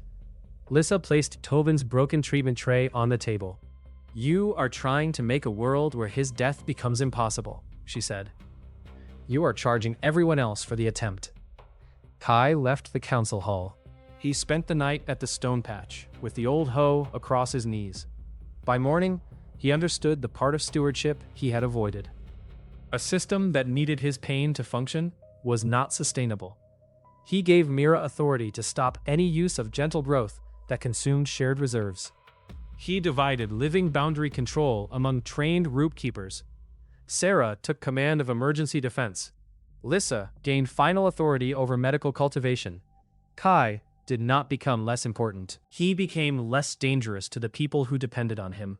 Governor Marcus Wald came to Green Reach with an escort of 20 soldiers and no banners. He was younger than Kai expected, perhaps 40, with close-cut black hair and hands marked by old burn scars. He toured the kitchens before asking to see the fields. He counted storage doors, wellheads, and guards without appearing to look at them. At the council hall, Marcus placed a royal contract on the table. The crown would recognize Greenreach as a chartered estate. Kai would receive title, legal control of the restored northern lands, 200 trained laborers, military protection, and enough silver to rebuild every house in Rowan. In return, all dense seed and 60% of every harvest would enter regional stores. Marcus would direct distribution according to military need. Nal wanted the laborers. Several refugee leaders wanted soldiers on the roads. The offer solved problems Greenreach had struggled with for years. Mira asked to inspect the regional accounts. Marcus refused. Grain movements were protected information during war. Eliana argued that authority without visible counts had already destroyed Halvern. Marcus turned to her. He knew her class could bind honest agreements. He offered to swear that he believed centralized distribution would save more lives than local control. Eliana accepted the statement as sincere. That made him more dangerous, not less. Marcus had survived a civil famine at 12. Local lords had hidden grain, while armed villages raided one another. His mother died in a bread line after 3 councils argued over which district owned the flour. Royal troops eventually opened the stores and ended the fighting. When resources failed, divided authority became murder.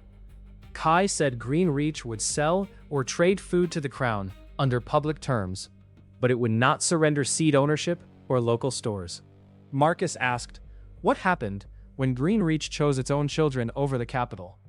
Mira answered that the capital already chose noble districts over mining towns. Marcus did not deny it. He said unequal rationing could still preserve the institutions required to rebuild. A kingdom needed command, roads, records, and an army. Feeding everyone equally for 3 months meant nothing if monsters destroyed the harvest in the 4th. His reasoning was not foolish. The danger lay in who paid for his certainty. Eliana made her first serious mistake during the negotiations. She knew King Edric was gravely ill, and that the capital reserve was smaller than public reports claimed. She had kept both facts secret because panic might break the remaining grain roads. Marcus revealed the deception in front of the council. Several village representatives asked why Greenreach should trust a princess who demanded open ledgers while hiding the condition of the crown. Eliana said, state information required timing. The answer sounded too much like Marcus. She left the hall with her authority damaged. That night, Kai found her copying royal supply records onto public boards. Eliana admitted she had spent years believing good rulers deserved discretion, because they intended to use it well. Marcus had shown her where that belief ended. She published the king's illness, the known capital reserve, and every uncertainty in the reports she carried. Panic followed. Grain prices rose for 2 weeks. 3 merchants fled with stock. The open information also allowed 6 towns to reroute food before royal collectors seized it. Local councils prepared for the succession crisis months earlier than they otherwise would have. Eliana lost the comfort of controlling the reaction. She gained trust that survived later failures. Marcus remained at Greenreach for 4 days. He studied the living walls and spoke with cooks, field leaders, and former soldiers. He offered Kai a separate private agreement on the final evening. The crown would leave local kitchens alone if Kai surrendered only the core seed lines and living boundary methods. Kai asked why Marcus wanted the method more than the food. Food can be eaten, Marcus said. A system can be commanded. Kai refused. Marcus rolled the contract and stood. Before leaving, he looked at the root symbol carved on Tobin's old lease tube. The same symbol appeared on a sealed protocol in the Royal Archive, he said. It belonged to an order called the Garden Keepers. Their final protocol had never been opened because no king possessed the required root authority. He offered archive access if Kai reconsidered. Kai did not. Marcus returned to the regional capital. Within a month, Green Reach merchants lost travel permits. Royal inspectors declared adaptive medicine unlicensed. Vale creditors demanded immediate payment from families under Green Reach protection. Rumors spread that Kai's roots carried the withering rather than resisted it. Marcus had not attacked the wall. He attacked every road leading through it. Green Reach's water network had been Kai's proudest design. 3 wells, 2 reservoirs, and the quarry channel fed a web of living pipes. Root membranes filtered waste. Water moved between districts according to pressure. During drought, one healthy source could support the whole settlement. Mira had argued for separate shutoff basins. Kai had rejected the cost. Isolation required extra gates, duplicate filters, and permanent water left unused in reserve. Connected flow was more efficient. Silas used that efficiency against them. He entered Green Reach during a rainstorm under the shadow of a grain wagon. The wall sensed the wagon's weight and the driver's authorized token. It did not perceive the second body pressed beneath the axle. Pell's sunlight spores had been added to tunnels and seed stores after the Vale break-in, but not to the public waterhouse. Kai had considered the building too open to require them. Silas killed the Nightkeeper with a gray copper blade and lowered a sealed vial into the central root basin. Gray copper did not merely poison plants. It disrupted the magical signals between cells. The living pipes interpreted the damage as thirst and pulled the contamination toward every reservoir. By dawn, people were collapsing in 3 districts. Kai entered Living Boundary and felt the entire water network burning. His first instinct was to flush the system through the eastern drainage field. Lissa stopped him. The outflow would carry poison into the river and every settlement downstream. Mira ordered all pumps closed. The connected roots resisted. Pressure from the high reservoir continued moving water through them. Kai had designed no district valves. He had to sever the network by hand. Root keepers entered the wells with salt knives, while Kai marked the infected branches through soil scents. Every cut killed part of the filtration system. Families drew water from emergency barrels, but some kitchen councils had traded their barrels for fuel during the last cold month. The weakness had existed in the public records. Nobody had treated it as urgent. Lissa converted the infirmary into a poison ward. Stonecap fungus absorbed gray copper, but each culture worked only once. The medicine house had enough for 200 severe cases. More than 400 people showed symptoms. Lissa divided treatment into stages. Those who had swallowed small amounts received charcoal broth and mineral binders. Severe patients received stonecap. Children and people with ash fever scars went first. A guard captain demanded treatment for his soldiers before refugees. Sarah removed him from command under the gate oath. Kai found Silas through the dying roots. The assassin moved beneath the central reservoir toward an abandoned quarry tunnel. He had coated his boots in bitter oil to confuse fungal scent. Pell remembered that sunlight spores reacted to shadow travel, not scent. He released them into the ventilation shafts. Blue light outlined Silas each time he entered darkness. Kai and Sarah pursued him underground. Silas had prepared the tunnel. Thin gray copper wires crossed the floor. Cutting one released poison dust from clay bulbs. Sarah triggered the first trap with her shield, then blocked the cloud while Kai grew wet moss across the walls to capture it. Silas attacked through the moss shatter. His blade entered Sarah's shoulder beneath the armor seam. She trapped his wrist against her body rather than pulling away. Kai drove a root under Silas's rear foot and lifted it at the moment he tried to vanish. Silas fell, rolled, and cut the root before it closed around him. He threw 2 knives at Kai. Kai raised a bark plate. One knife struck wood. The other curved through the shadow beneath the plate and cut his thigh. Gray copper spread cold into his leg. Silas told Kai that Greenreach had made his father kneel to tenants. He said Marcus had promised to restore legal order once the root network was under royal control. Kai asked whether Marcus had ordered the murder of the waterkeeper. Silas smiled. He ordered a health disaster. He did not ask how I made one. Sarah broke his knife wrist. Silas entered shadow before she could bind him. The glowing spores showed his path along the tunnel ceiling. Kai used gentle growth on the old quarry roots, not to seize Silas, but to close every patch of darkness with pale fungus. Light spread ahead of the assassin faster than he could travel. Silas emerged into open air beside the drainage shaft. Hell waited above with a sack of sun moss. He dropped it into the hole. Silas lost shadow completely. Sarah climbed the shaft and struck him across the jaw with the rim of her shield. He fell unconscious into the mud. Capturing him did not repair the water. 31 people died during the next 2 days. The youngest was 4. The oldest had survived the first rift winter. Lissa continued treatment until her hands cramped around the dose spoon. When the final stone cap culture failed, a woman died while Lissa was still pressing medicine against her lips. Afterward, Lissa locked herself in the empty herb room. Kai sat outside the door. He did not tell her she had done everything possible.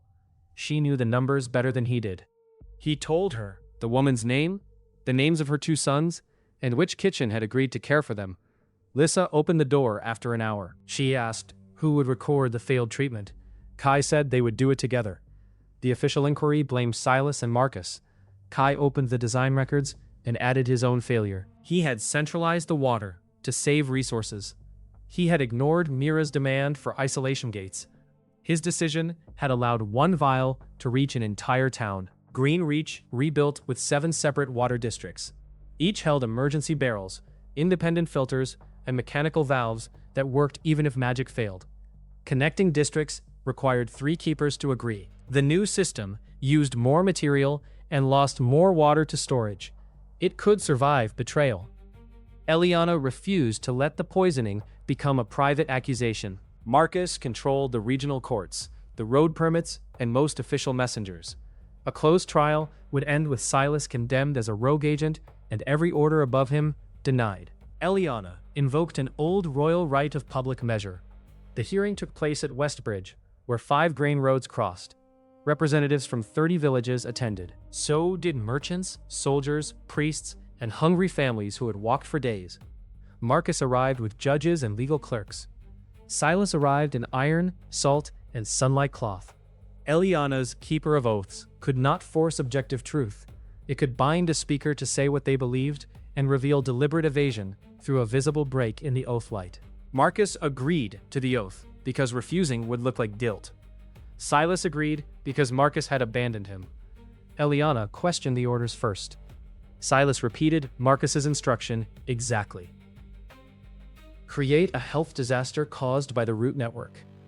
He admitted choosing gray copper, killing the keeper, and targeting the central basin. Marcus said he had intended a contained failure that would justify inspection. He had not authorized murder. The oath held. He believed the distinction mattered. Kai described the water design and his rejected isolation plan. Several Greenreach supporters objected when he accepted responsibility. Kai continued anyway. A public system only deserved trust if it displayed its own failures. Marcus used that admission well. He asked how a farmer who could not secure 1 town intended to manage a kingdom. He asked how many people Greenreach could feed if every starving family arrived tomorrow. Mira answered before Kai. Greenreach directly supported 6,000 residents across 2,400 cultivated acres. Its seed and soil teams supported another 18,000 acres in 37 settlements. The network did not feed all those people from Rowan.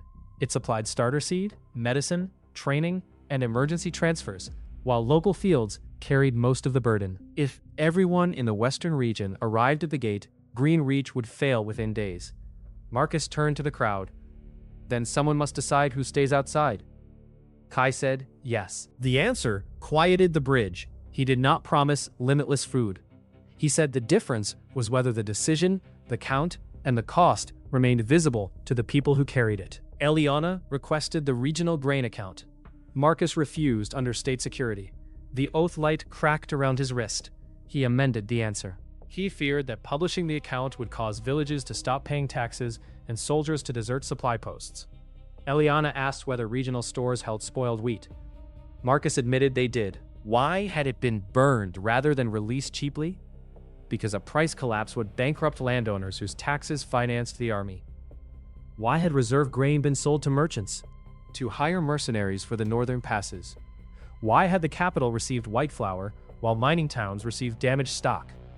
Because the capital contained government, records, and skilled institutions needed after the crisis. Marcus believed each answer. His policy had internal logic.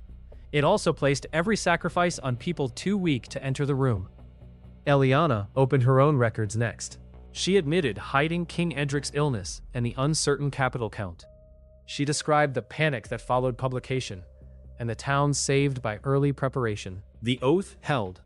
Then she asked Marcus to place the full regional count beside hers. He refused.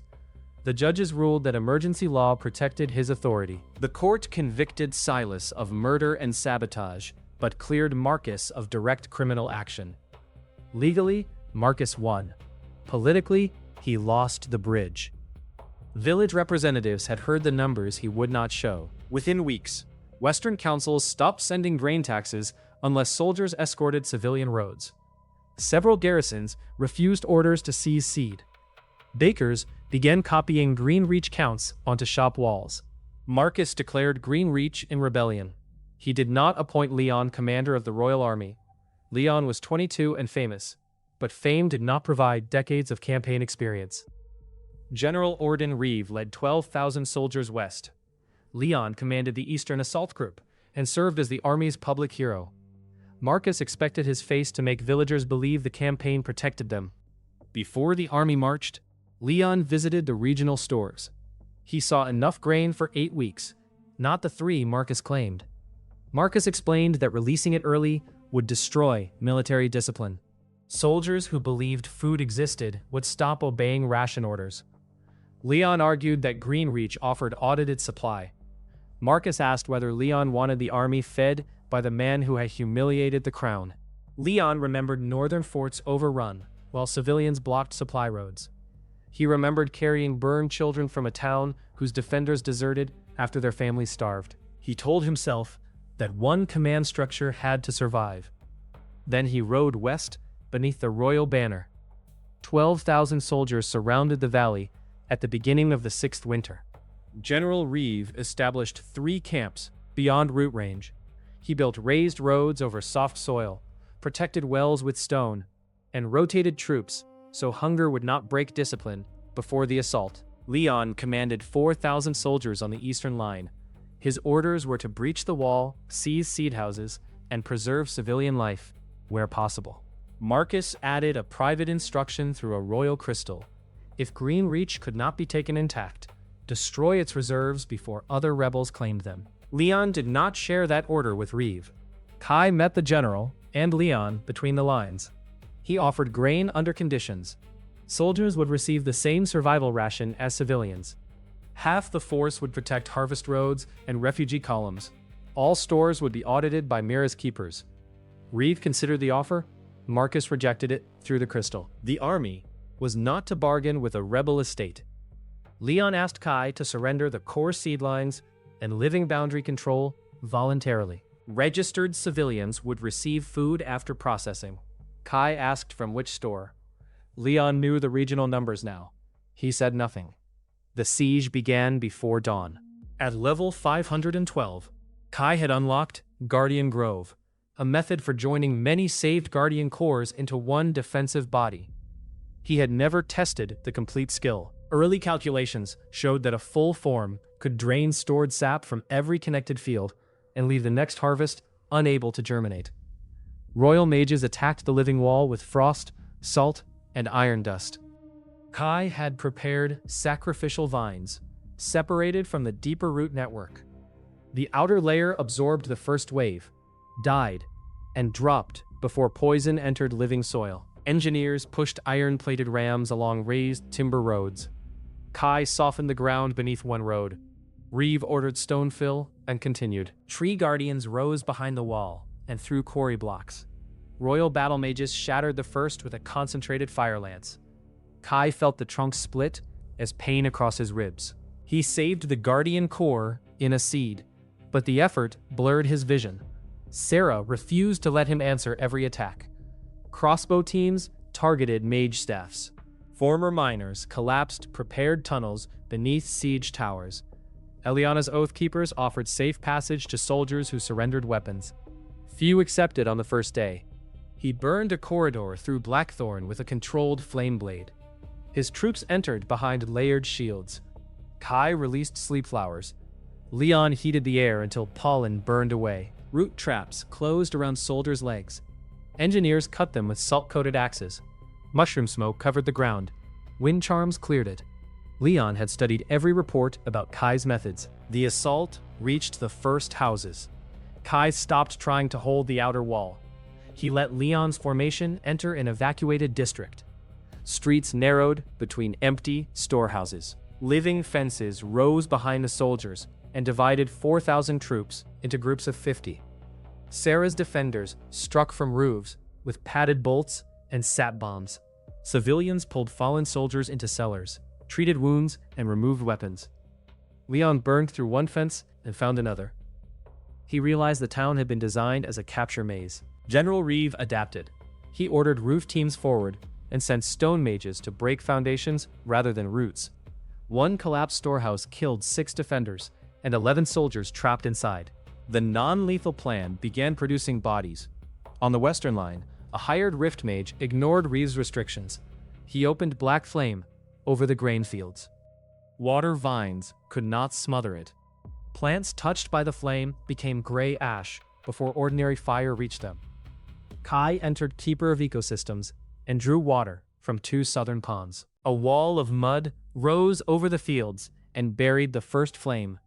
Mira shouted through a speaking root that the transfer had emptied next spring's orchard reserve. A second black flame opened above the residential quarter. Kai had no water left in range. He activated Guardian Grove. Every saved core in the seed house opened. Roots tore through streets. Trunks joined into a plant titan higher than the church tower. Broad limbs closed over the houses as black fire struck. The outer wood died. New layers grew beneath it, fed by stored sap from every district. Kai dropped to one knee. Feeding that growth pulled strength from linked fields. Leaves yellowed across the valley. Winter seed reserves began losing viability. The Titan held. Soldiers on both lines stopped to stare. Marcus issued the private order publicly. Burn the outer granaries. Burn the seed houses. Leave no supply for rebellion. General Reeve refused. Marcus relieved him through the royal crystal and ordered loyal officers to arrest him. Fighting broke out inside the command camp. Leon heard the order while standing beside an outer granary. He knew it contained staple seed for 37 settlements. He raised his sword toward the crystal. For one breath, Kai believed he would obey. Leon melted it. He ordered the Eastern Assault Group to protect the granaries and recognize Reeve's command. Several officers called him a traitor. Others had families in villages that depended on Greenreach seed. The Eastern line split. Silas chose that moment to escape custody. He had been held beneath the council hall. A bombardment cracked the sunlight lamps. Silas entered shadow and moved toward Leon with a gray copper blade. Pell had seeded every tunnel after the poisoning. Blue spores outlined Silas beneath the streets. He emerged behind Leon. Kai sent living armor over Leon's back. The blade pierced wood and stopped short of his heart. Leon turned with a ring of flame. Silas vanished, reappeared on a roof, and threw 3 knives at Kai. Sarah intercepted 2. The third entered Kai's shoulder. Gray copper spread cold through his arm. The root network darkened. Kai severed his own connection to the poisoned limb. For several seconds, the Titan lost direction. Its knees folded above the residential quarter. Mira opened every district sap reserve under emergency authority. Root keepers took local control. Hundreds of people pushed energy into the Guardian from separate points, while Lissa cut the knife wound and packed it with stone cap. The Titan steadied without Kai. That was the moment Green Reach proved it had become more than his class. Leon pursued Silas across the roofs. Fire blocked each shadow, forcing the assassin into open air. Silas used smoke spheres, but Pell's fungus lit them from below. At the final roof edge, Silas jumped toward the Titan's shadow. Leon collapsed the roof with a downward blast. Silas fell into a waiting net of root fiber. Sarah bound him with iron and salt. General Reeve regained command of the central camp. He arrested Marcus's officers and ordered a ceasefire. Units that surrendered weapons received ration cakes at the eastern kitchens. Many soldiers had not eaten a full meal in 3 days. The siege ended by nightfall. Green Reach lost 143 residents and defenders. The Royal Army lost nearly 400. More than 1,000 suffered wounds. Victory did not feel clean enough for cheering. Kai survived the poison, though his left hand remained weak for months. The system counted settlements producing their own seed. Soldiers fed without forced loyalty, defenses maintained by trained workers, and the independent water districts that survived bombardment. Level 600 reached, new domain acquired, keeper of ecosystems. The valley opened inside Kai's senses. So did the land beyond it. He felt withering beneath rivers, forests, and cities. A dead network stretched across half the kingdom, consuming fertile soil faster each day. The system displayed an estimate. Time until irreversible soil collapse. 1 year. Green Reach had defeated an army. The continent was still dying beneath their feet. The dead were buried before the alliance was announced. Green Reach opened the western field because the old cemetery could not hold 143 new graves.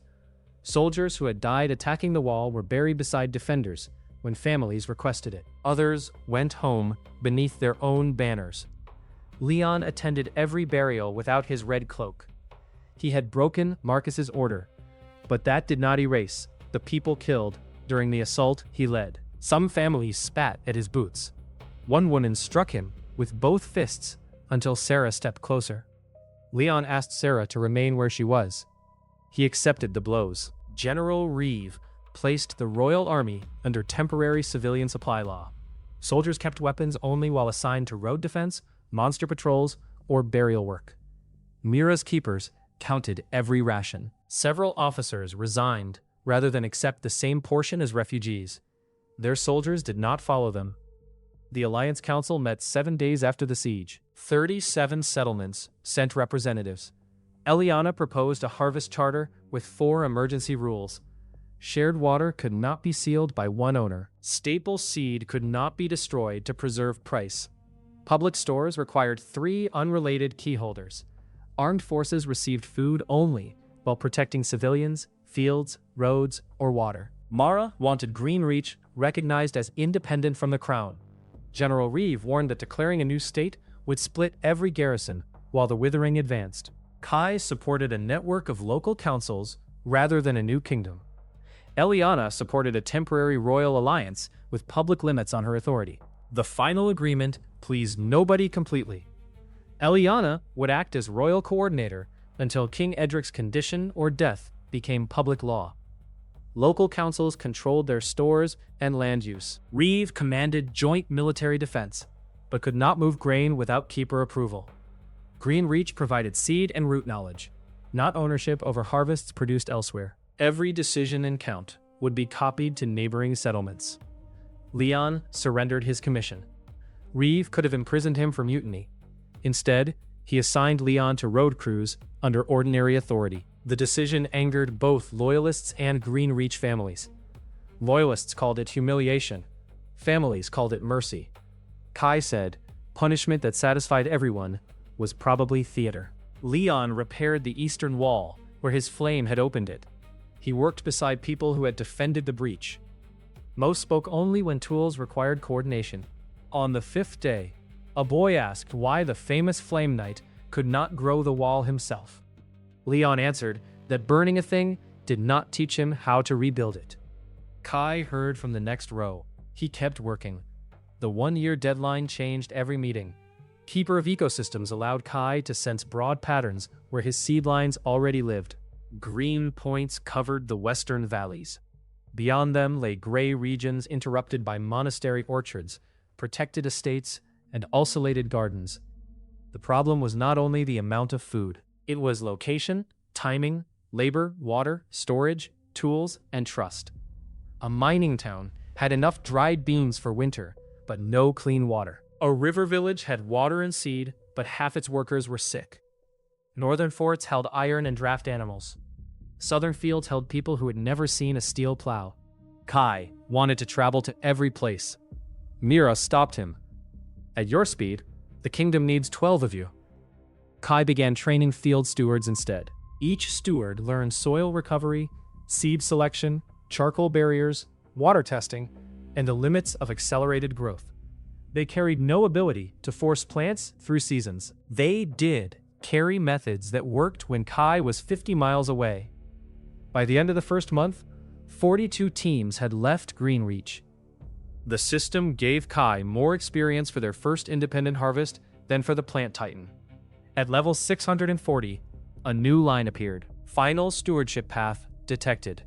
Authority must eventually be released beyond ownership, command, protection, and claim. Kai did not understand the full condition. He understood the warning. If his solution required everyone to remain beneath his roots, he had only built a kinder version of Marcus's system. The first root gate killed 2 trees. Kai planted paired saplings grown from one divided heartseed. Their roots joined the deep network. At level 670, the trunks bent inward and opened a narrow passage between Greenreach and Bellcross, 50 miles away. Pell stepped through first, with a medical satchel. He arrived safely. Both trees dropped every leaf within minutes. The passage had consumed almost all stored sugar. One trunk died before sunset.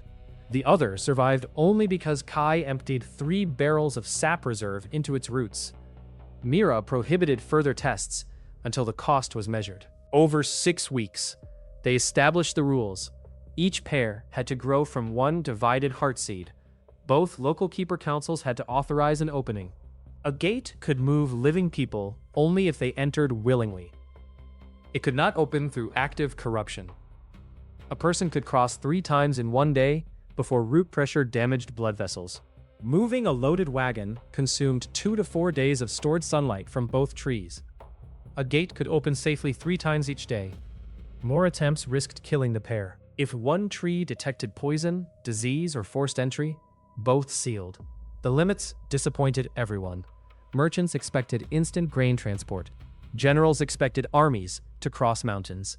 Wealthy families offered gold for private gates. Mira refused all private sales.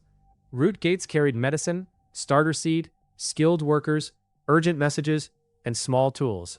Grain still moved by road and river, because a wagon of flour cost the trees more life than a healer carrying plague medicine. Every gate displayed its stored energy, scheduled openings, and cargo weight on a public board. The network changed politics anyway. When Bell Cross keepers discovered 6 tons of seed wheat hidden beneath a dye warehouse, evidence reached 10 towns in one morning. Workers opened the store before the merchant family could move it. Eliana applied the charter. The family kept enough grain for lawful trade. The rest became planting loans repaid after harvest. The river dispute at Dunmere proved harder. The upstream town had blocked a dam because its wells were failing. Releasing water would save 3 downstream villages and destroy its own late beans. Kai examined the watershed through connected routes. No solution preserved every crop. He could redirect a northern tributary through an abandoned canal, but the flow would arrive after the beans failed. Mira calculated the loss. Eliana arranged replacement grain from western stores. Dunmere opened the dam. Its beans died. The downstream villages survived. Kai visited the dead field after the decision. One owner threw a clod of dirt at his chest and asked why her children depended on promises from people who had never touched their soil. Kai did not offer a speech. He stayed until replacement grain arrived through 2 gate crossings and a 3-day wagon route. Then, he helped unload every sack. The system rewarded the agreement because the water continued flowing after he left. The alliance still produced abuse. 2 former officers used seed loans to recruit private guards.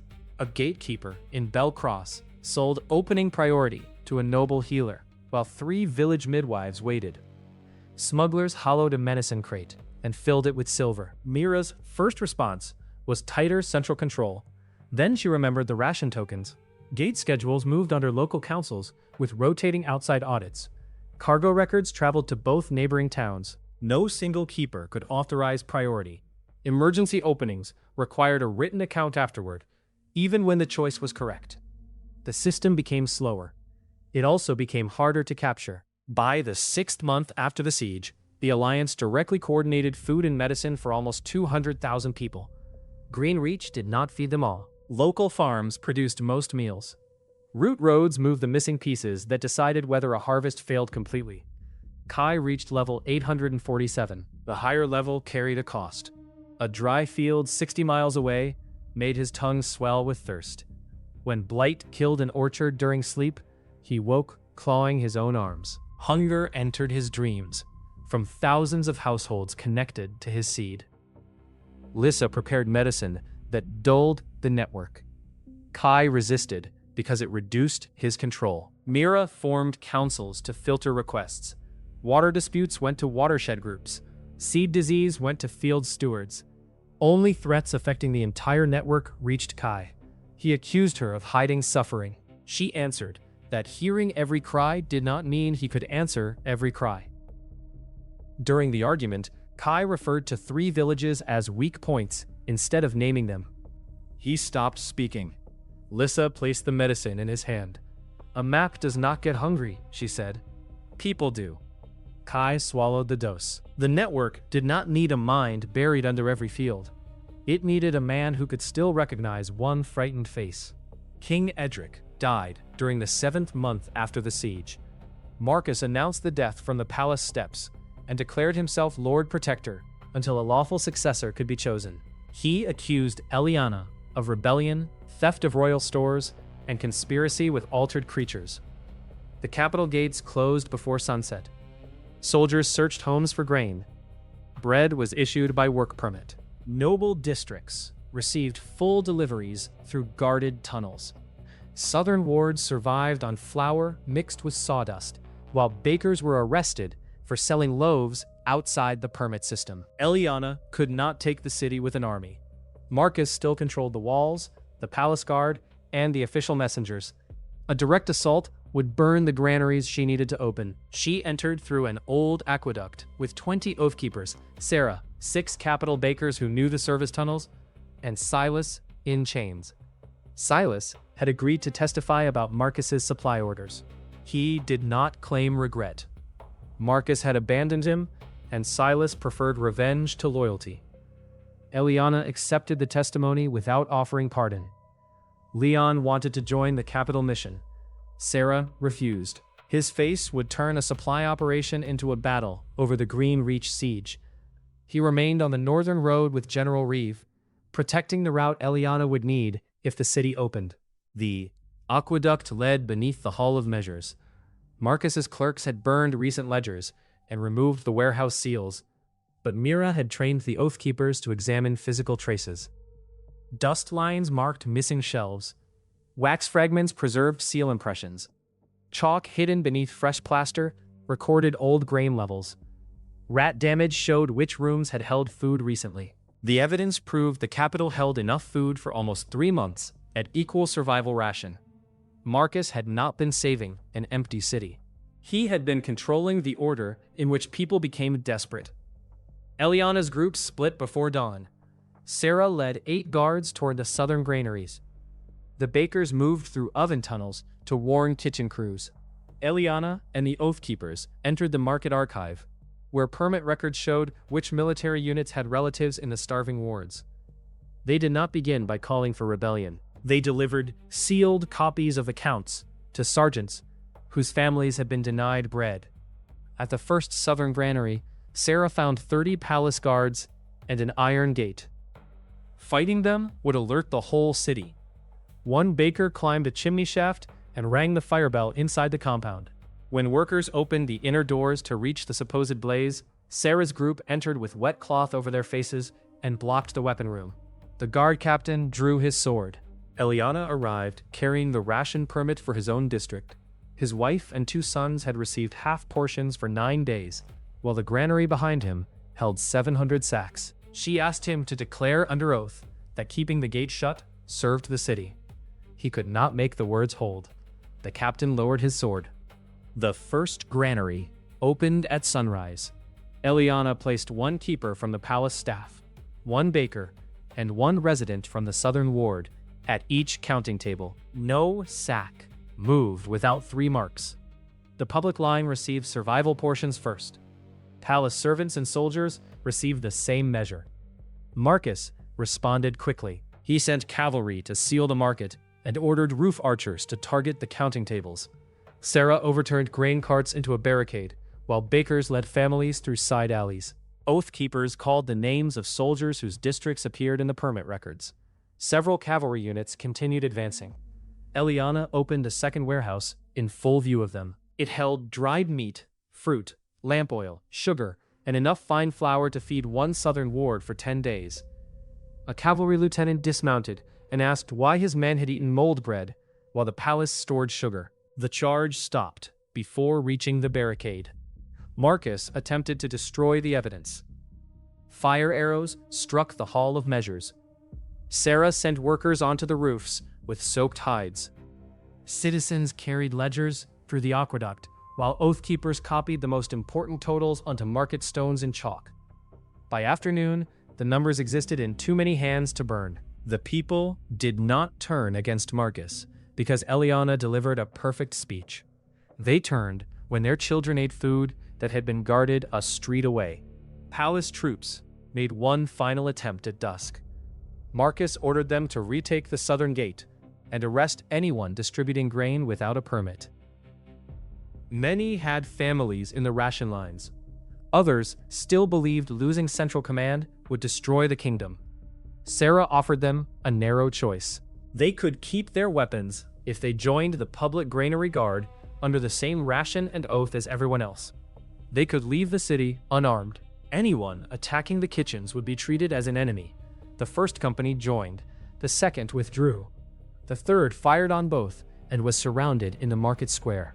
The palace line broke before midnight. Marcus escaped through the northern gate with 2,000 loyal soldiers, several battle mages, and the royal treasury. He told them they were marching to secure the Black Seam before Eliana surrendered the kingdom to a farmer. The army carried food for 9 days. The route to the rift required at least 16. On the 10th day, soldiers began slaughtering horses. Marcus found a dead orchard beside the northern road. Every tree turned toward him as he entered. The withered root spoke through the trunks. It showed him a path beneath the deadlands where no monsters would attack. It promised access to the garden protocol and the power to control every restored field after the world tree awakened. Marcus understood that the voice belonged to the force destroying the kingdom. He also believed he could use it. He had spent his life placing dangerous resources beneath disciplined authority. The withered root was another resource, larger and less obedient than most. He accepted the path while telling himself acceptance was not surrender. The dead roots opened corridors under the mountains. Each day, more soldiers noticed that corrupted creatures ignored them. Each night, gray dust gathered around the wounded. Marcus ordered anyone showing symptoms left behind to preserve the column. Several hundred deserted. The withered root closed the corridor behind them. By the time Marcus reached the Black Seam, 900 soldiers remained. They followed him because the road behind had become dead stone. The sealed royal archive opened only after Eliana placed the Keeper of Oaths seal beside Kai's root symbol. The same mark had appeared beneath the awakening stone on Tobin's lease tube and in the protocol Marcus mentioned. Priest Arvek brought the original stone rubbing from Rowan. The lines matched the archive door exactly. Inside, the walls held records older than the kingdom. Before classes, human magic had been scattered and unstable. An order called the Keepers of the Garden built a living network through soil, water, and stone. It did not create power. It distributed functions needed to preserve settled life. Defenders protected communities. Healers maintained bodies. Builders shaped shelter. Farmers maintained soil and food. Keepers of stores tracked shared resources. Keepers of oaths made cooperation possible between groups that did not trust one another. The network entered a dormant state when no crisis required mass activation. 7 years before Kai's awakening, the sky opened above the Black Sea. The network detected a continental threat and awakened every person older than 16. Since then, younger people connected at 16 through awakening stones, which served as terminals for the old system. The colors were never part of the original design. Later kings ranked classes by military value. They added academy privileges, land grants, and gold classifications. Over generations, a tool for shared survival became a caste system. The archive also explained the withered root. The ancient keepers had discovered methods of forced growth, similar to Kai's gentle growth, but on the scale of provinces. Kings demanded harvest after harvest, without fallow seasons. The network moved lost nutrients, magical waste, and poisoned water into one containment route beneath the northern mountains. It was intended as a temporary sink. No one wanted to pay the cost of cleaning it. The containment route accumulated centuries of exhausted soil and discarded magic. It developed awareness, shaped by the only task ever given to it: stop movement, hold waste, prevent spread. When the old kingdoms collapsed, the route remained sealed. The present crown weakened that seal through mana fertilizers and high-yield grain programs. Marcus had expanded those programs as governor because they increased taxes and fed armies. Nobody connected the short harvest cycles to pressure beneath the Black Sea. 7 years earlier, the containment network ruptured. The rift was not an invasion from a distant demon kingdom. It was the world's buried cost returning to the surface. Kai read the records twice. His class was not innocent of the same danger. Gentle growth could repeat the ancient mistake if he valued immediate output over recovery. Tobin's lessons had protected him from becoming a smaller version of the system that created the enemy. The archive named one emergency class. First, Cultivator. It would awaken only when the living network approached collapse. Its level had no fixed limit because stewardship could expand through every life supported by the system. There was no prophecy naming Kai. The network had observed eligible children after the rift. Kai had saved seed after storms, shared meals with Mira, repaired abandoned gardens, and returned to failed soil before receiving any skill. He had lived according to the class before the stone named it. At the bottom of the archive lay a black seed inside a glass case. World Tree Seed. Dormant. Activation requirement. Level 999. Network requirement. Living anchors in willing settlements. Planting site. Primary containment route. Function. Restore circulation of water, minerals, and magical residue. Provide one transition harvest. Establish resilient seed lines. Does not replace cultivation. The archive did not describe the final level condition. A later record carried a warning from the last first cultivator. The world tree cannot grow under the ownership of one hand. The final authority must be surrendered, where surrender carries real loss. Eliana sent the seed through a root gate under 3 keeper seals. Kai held it against his palm. It was smaller than a bean. The object that could save the continent contained no food, no army, and no promise of success. It contained a beginning that still required people to work. The withered root spoke to Kai 3 days after the archive opened. He was inspecting an orchard near the edge of the Deadlands when every tree turned toward him. Branches shifted, though the air was still. Gray dust poured from cracks in the bark and gathered into a human shape between the rows. Its face had no eyes. Its mouth opened through layered wood. It did not call itself evil. It called itself the burden nobody returned to carry. Through the soil, Kai felt images older than the kingdom. Fields forced through 6 harvests in 1 year. Rivers stripped of minerals. Forests cut and regrown until their roots became hollow. The keepers moved every failure north and promised to clean it later. Later never came. The containment root learned one lesson from centuries of commands. Life demanded movement. Movement produced waste. Waste was hidden until the ground broke. The withered root had expanded its original function. If stillness prevented spread, complete stillness would prevent every future debt. It offered Kai control of the dead network. Together, they could stop hunger, war, and sickness in one season. Every living thing would become quiet mineral and ash. Nothing would consume more than it returned. No child would wait beside an empty bowl. Kai felt the promise through the roots. There would be no pain inside that silence. There would also be no Mira moving the bowl beneath a leaking roof. No Tobin returning to the same field. No Lissa writing down a failed treatment so the next patient might live. Beneath one dead apple tree, a green shoot leaned through the dust. The first leaves carried blight spots. It would probably die within days. Kai cleared the poison from 2 leaves with soil scents and a thread of gentle growth. The withered root asked why he prolonged a process that always ended. Kai answered that a field dying after feeding people was different from a field being drained and abandoned. Ending was part of life. Refusing to pay for what came before was the corruption. The gray figure bent closer.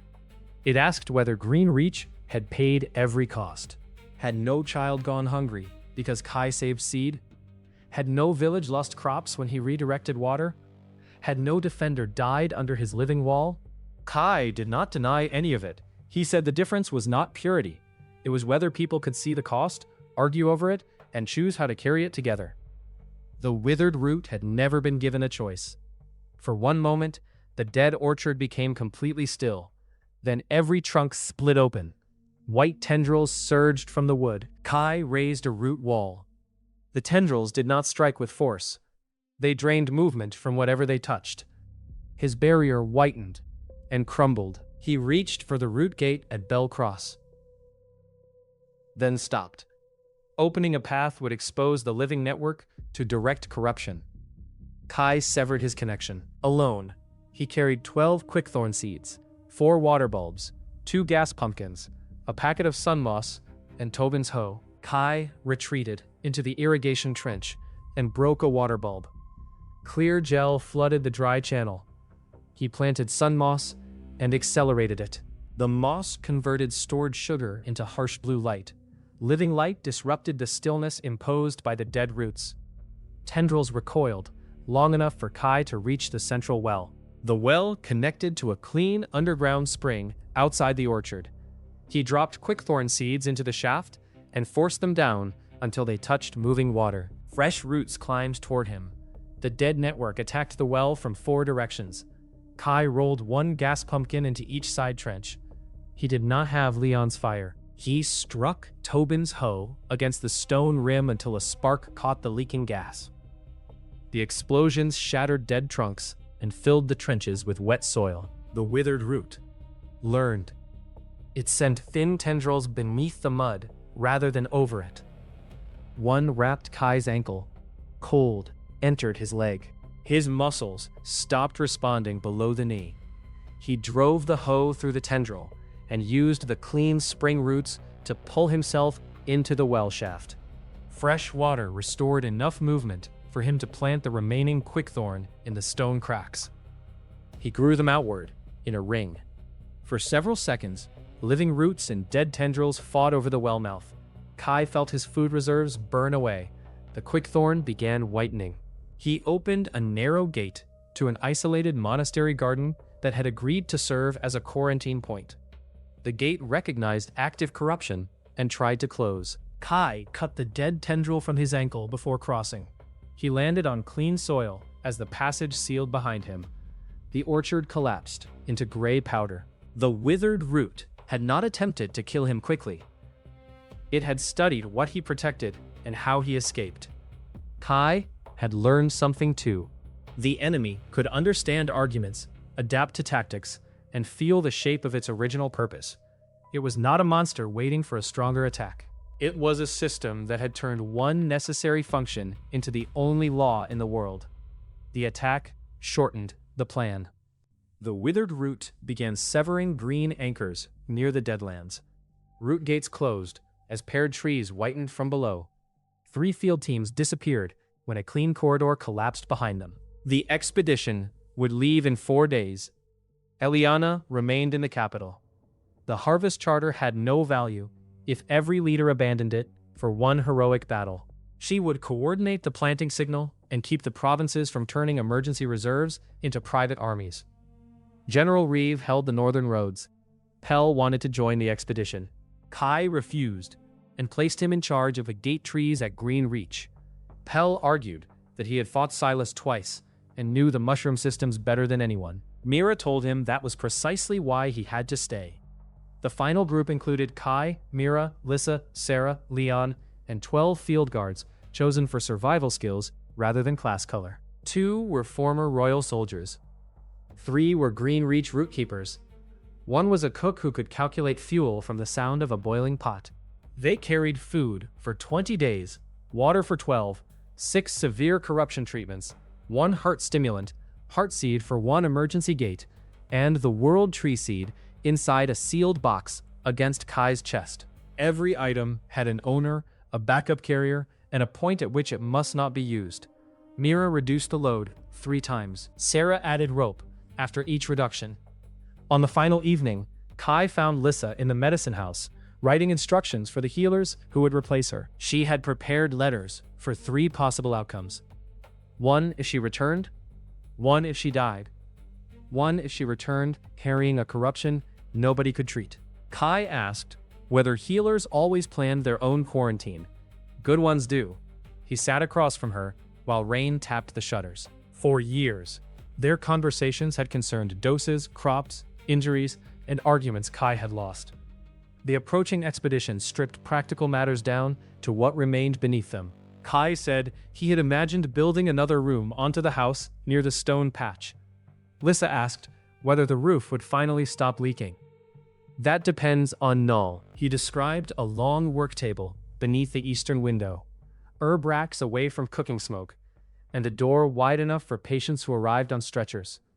Lissa listened without smiling.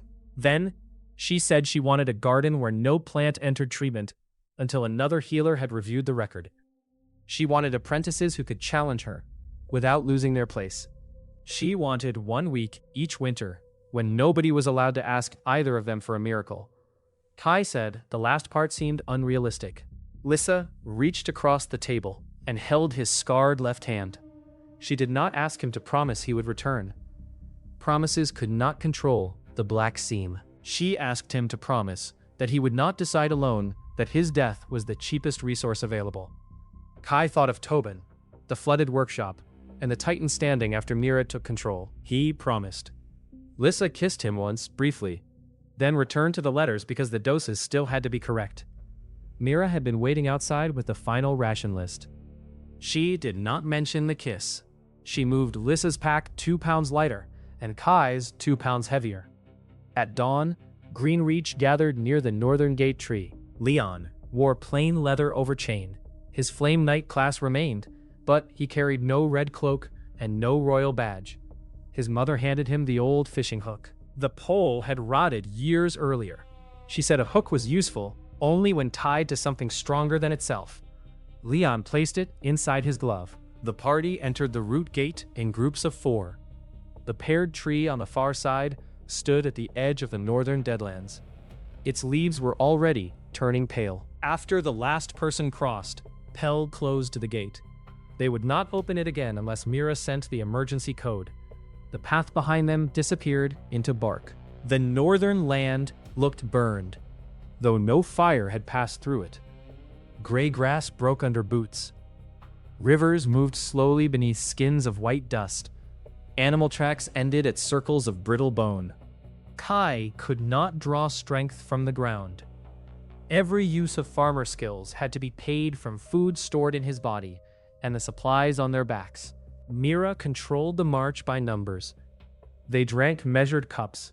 They burned no fuel when sun warmed the rocks. Sarah limited armor use on level ground. Leon carried twice his assigned weight until Mira noticed and redistributed it. On the 3rd day, they found a fort full of survivors. 200 soldiers and civilians had sealed themselves behind stone walls. Their commander refused entry because one corrupted traveler could poison the remaining well. Lissa examined patients outside the gate. Half showed early ash infection. The fort had 7 days of grain and 3 days of clean water. Kai could not divert the expedition for long. He gave the commander 3 water cleansing bulbs and instructions for a fungal filter. The man demanded enough seed to restore the fort gardens. He had heard Kai could raise a forest overnight. Mira opened the expedition ledger where everyone could see it. Every seed used at the fort reduced what reached the corruption source. Every day spent training reduced the final food reserve. The choice was not between generosity and selfishness. It was between immediate lives and the attempt to save all remaining soil. The fort commander still refused to let them leave with supplies while his people died. Sarah placed her sword on the ground and invoked the guard oath. She promised a route connection if the fort built and maintained the filter, opened its count to the northern road, and sent half its healthy soldiers to escort nearby civilians after the water stabilized. The commander accepted. The expedition lost 1 day teaching the filter system. 3 route keepers stayed behind by their own choice. Their absence weakened the final team, but the fort became a living anchor in the Deadlands. Kai reached level 901. On the 5th night, pale creatures attacked the camp. They had once been wolves. The withering had replaced muscle with cords of dead root. Cutting them released infectious dust. Sarah formed a tight defense around Mira and Lissa. Leon used narrow flame, sealing each wound before dust escaped. Kai planted hook vines in cracks, but dead soil offered little purchase. The first wave tested the perimeter. The second came from beneath it. A wolf erupted under Lissa and caught her calf. Sarah severed its head. Dust sprayed across the wound. Kai trapped the particles with wet moss before they entered blood. Lissa used one of 6 corruption treatments. The creatures withdrew before dawn. They had spent 1 medicine and injured 2 guards without losing enough bodies to matter. The withered root was measuring resources. On the 7th day, the party reached a dry basin filled with stone figures. They were not statues. They were people and animals, preserved where the dead network had stopped every process inside them. One soldier remained conscious enough for his eyes to move beneath a mineral film. Wissa said, breaking the shell would release concentrated poison. Kai could restore 1 person using nearly all remaining water and half his stamina. He stood among them until Mira touched his sleeve. They marked the location and sent it through a seed messenger toward the fort. If the world tree succeeded, circulation might return naturally. If it failed, spending everything on 1 rescue would leave the others unchanged. The conscious soldier watched them leave. Kai carried that gaze through the rest of the day. On the 9th night, 1 field guard stole water. His name was Darren.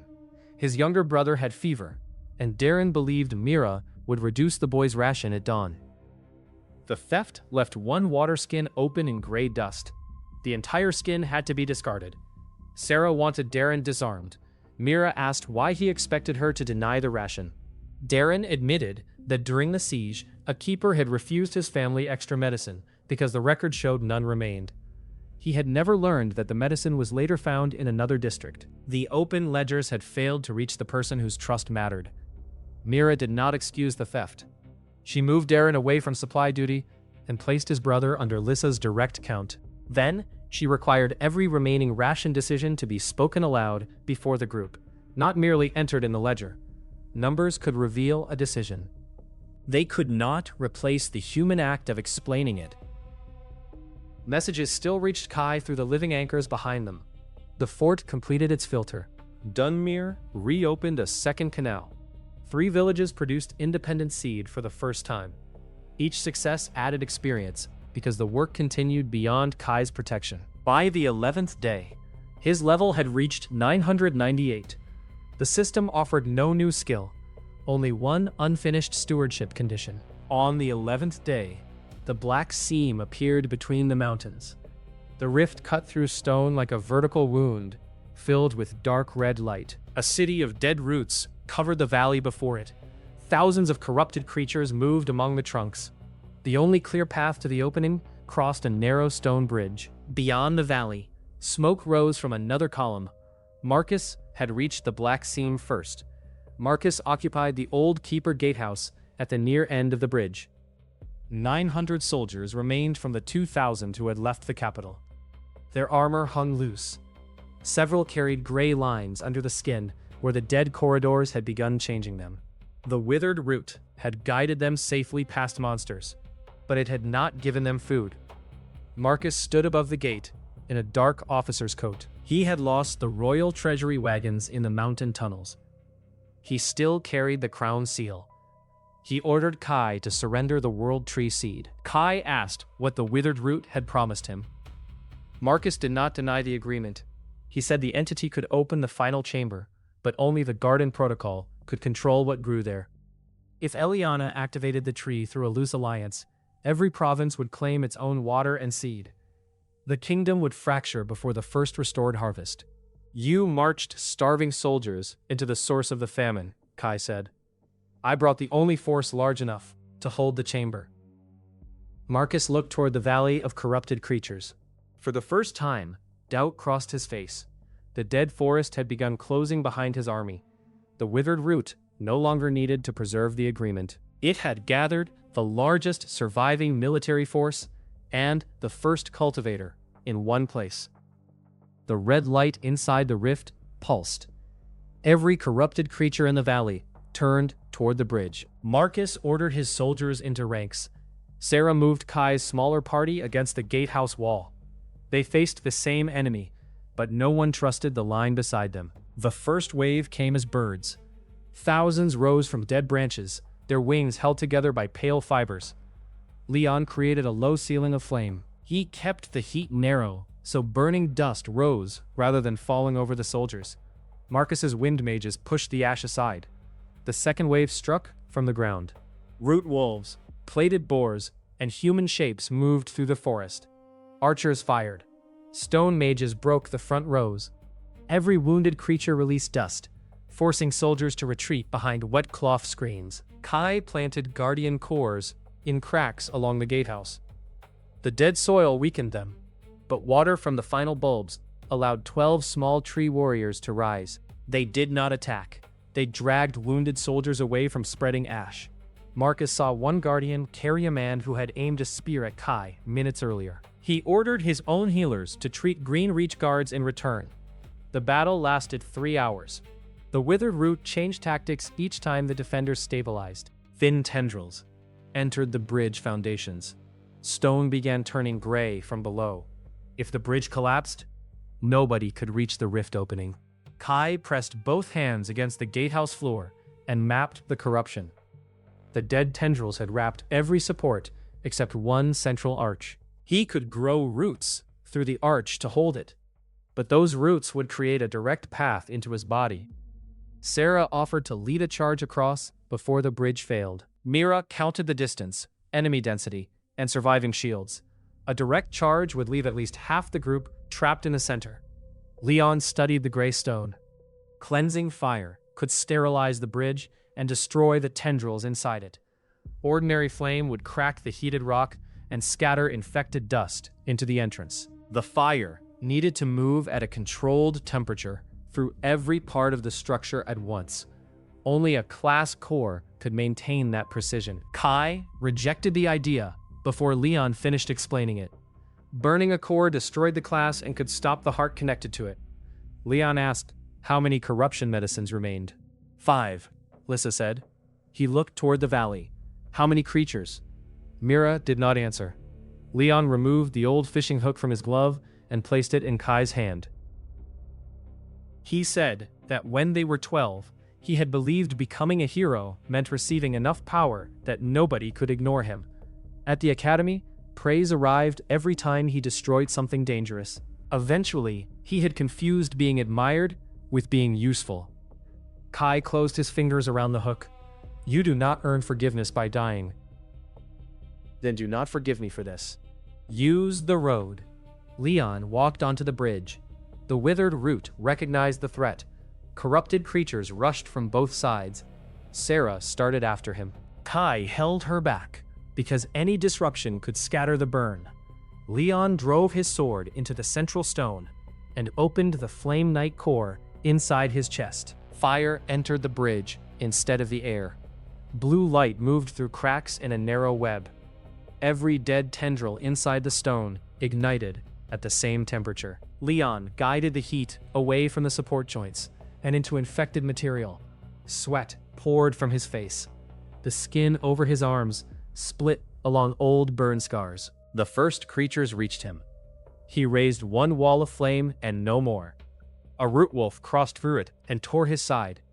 Leon held the pattern. Sarah threw her shield. It struck the wolf away without touching Leon. The controlled fire reached the far arch. The withered root sent a pulse through every tendril at once. Gray pressure pushed back toward Leon's core. His knees struck the bridge. Kai connected one clean guardian root to the outer stone, giving the flame a living boundary to follow. The contact burned through his palms, but it kept the heat from entering Leon's heart too quickly. Marcus ordered his wind mages to hold ash above the bridge. Mira directed soldiers into balanced groups so their weight did not overload the weakened arch. Lissa waited at the near end with Bloodleaf and the final heart medicine. Leon compressed the last fire into the central support. The bridge flashed white. Corruption burned from every crack. Then the light went out. Leon fell beside his sword. The path to the rift stood clean. Both armies crossed under Sarah's command. Marcus did not argue about who gave the orders, while the dead forest closed behind them. Kai and Lissa reached Leon last. His class window was blank. The Flame Knight core had become ordinary scar tissue. His heart stopped twice, while Lissa carried him across the bridge on a guardian stretcher. She restored a weak rhythm with Bloodleaf and controlled pressure. Leon survived. When he opened his eyes inside the rift, he asked whether the road remained standing. Mira told him it did. For the first time since the awakening ceremony, Kai held Leon's hand, without seeing the red cloak between them. The rift descended beneath the mountain. Its walls were layered with fossil roots wider than roads. Red light pulsed through them. Each pulse carried thirst into Kai's body. Marcus's soldiers and the Green Reach Party moved together because the tunnel allowed no separate route. Sarah placed guards from both groups in mixed teams. Mutual suspicion kept everyone alert. The withered root attacked through memory. Soldiers saw homes they had abandoned and officers they had failed. Mira heard the cries of people whose ration requests she had denied. Lissa smelled the guild treatment room where 4 patients died. Kai felt Mira's childhood hunger inside his own stomach. The visions did not create false guilt. They selected real wounds and removed every fact around them. Mira ordered each marcher to speak one current observation when the red pulse grew strong. A stone under the left boot. The weight of a water skin. Sarah's hand on a shoulder. Present details kept the tunnel from replacing the world. After 6 hours, the passage opened into the primary chamber. A gray lake filled its center. Dead roots hung from the ceiling and entered the water. At the far side stood a circular platform marked with the same garden symbol as Kai's wrist. The World Tree Seed pulled toward it. Marcus placed soldiers between Kai and the platform. He said that temporary cooperation had ended. The Crown would activate the protocol under military guard. Kai could plant the seed after swearing control of the tree, root gates, and restored land to the central government. Eliana's alliance had no representative inside the chamber, except Mira. Marcus knew no distant oath could stop him. Sarah drew her sword. The soldiers raised spears, though many could barely hold them. Their packs were empty. The final horsemeat had been eaten the night before. Mira counted their condition through Keeper of Stores. 900 soldiers possessed less than 1 day's food, no uncontaminated water, and 43 usable medicine doses. Kai's party carried 3 sacks of rapid grain, 2 water bulbs, and nutrient paste meant to sustain the World Tree's first root. Using those supplies for the army might make activation impossible. Marcus demanded the seed again. Kai opened the grain packs. He told the soldiers the outer ring of chamber soil could support 1 quick crop if they cleared narrow strips and mixed clean ash with the remaining organic waste. The grain would mature in 2 hours under his guidance. He would not require an oath, enlistment, repayment, or membership in the alliance. They could eat and still choose Marcus afterward. Marcus called it manipulation. Kai agreed that feeding someone always changed the choices available to them.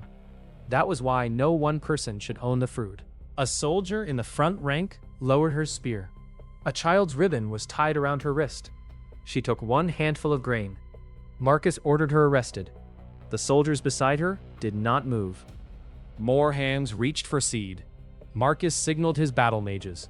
Sarah crossed the space before the first spell formed and struck one mage with the flat of her sword. Mira threw a water bulb at another, breaking the powder pattern on his hands.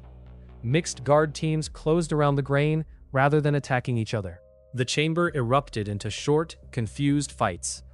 Kai planted the World Tree seed on the platform to keep it out of the struggle, but did not activate it. He used guardian roots to separate bodies and break spear shafts. Marcus reached him through the disorder. The governor fought with a short military blade. He was not a legendary warrior, but he had trained for years and understood Kai's habits. He cut the first quick vine before it rose and stepped outside the arc of Tobin's hoe. His blade opened Kai's forearm. Marcus drove him away from the platform. "They will consume everything you restore," he said. "They will divide, hoard, and fight. You have seen it." Kai had seen it. He had also seen kitchen councils correct the rules, Vale tenants lock their own seed store, and enemy soldiers carry wounded defenders across a bridge. Marcus lunged. Kai dropped the hoe instead of swinging it. Marcus's eyes followed the familiar weapon. Kai pressed his injured hand into the chamber soil. He had felt a thin channel of clean moisture under Marcus's rear foot. Gentle growth expanded a single grain root inside the crack. The stone shifted less than an inch. Marcus lost balance. Kai caught his knife wrist and drove both of them into the ground. Marcus was stronger in the upper body. He rolled Kai over and reached toward the platform. Sarah arrived and locked an iron chain around his arm. Marcus resisted until 3 of his own soldiers helped hold him. The fighting ended around them. Kai did not take command of the army. He gave the rapid grain, water, and nutrient paste to the soldiers' elected cooking groups. Miro removed every Greenreach ownership mark from the supply record. Sarah opened the route back to the tunnel and told the soldiers they could leave after eating if they found a way through the dead corridors. Kai cleared narrow strips of soil, then stepped away. The soldiers had to plant. They mixed ash with torn leather, food scraps, and the last clean compost from expedition packs. Hands trained for weapons pressed seed into rows. Some planted too deep. Greenreach guards corrected them only when asked. Kai provided light and protected the soil from corruption. He did not control who received the grain. The first shoots emerged under the soldiers' care. Marcus watched from the ground as the army stopped being his property. 2 hours later, people cut the crop with knives, boiled grain in helmets, and fed the wounded before officers. They saved 1 sack of seed for whatever settlement they reached next. The system window opened in front of Kai. Final stewardship condition fulfilled. A living system has been released beyond your ownership, command, protection, and claim, while surrender carried irreversible cost. Level 999 reached. World Tree Authority unlocked. The chamber began to shake. The withered root attacked before Kai touched the seed. Dead tendrils tore from the chamber walls and swept through the soldiers. The first rank disappeared beneath gray coils. Sarah cut one apart, but each severed piece split into smaller roots that crawled across the floor. The gray lake rose without spilling. Human shapes moved inside it, outlines of people and animals preserved by centuries of stillness. The withered root had surrounded the chamber with dead matter. His connection to the willing settlements came through as a faint pulse, too weak to carry the world tree. He placed both hands over the black seed and activated level 999. The shell opened. 1 white root entered the platform. Dead fibers closed around it and began draining movement from every cell. Kai poured his own stamina into the root. Skin tightened across his hands. His vision filled with green lines. The new root advanced 3 inches, then stopped.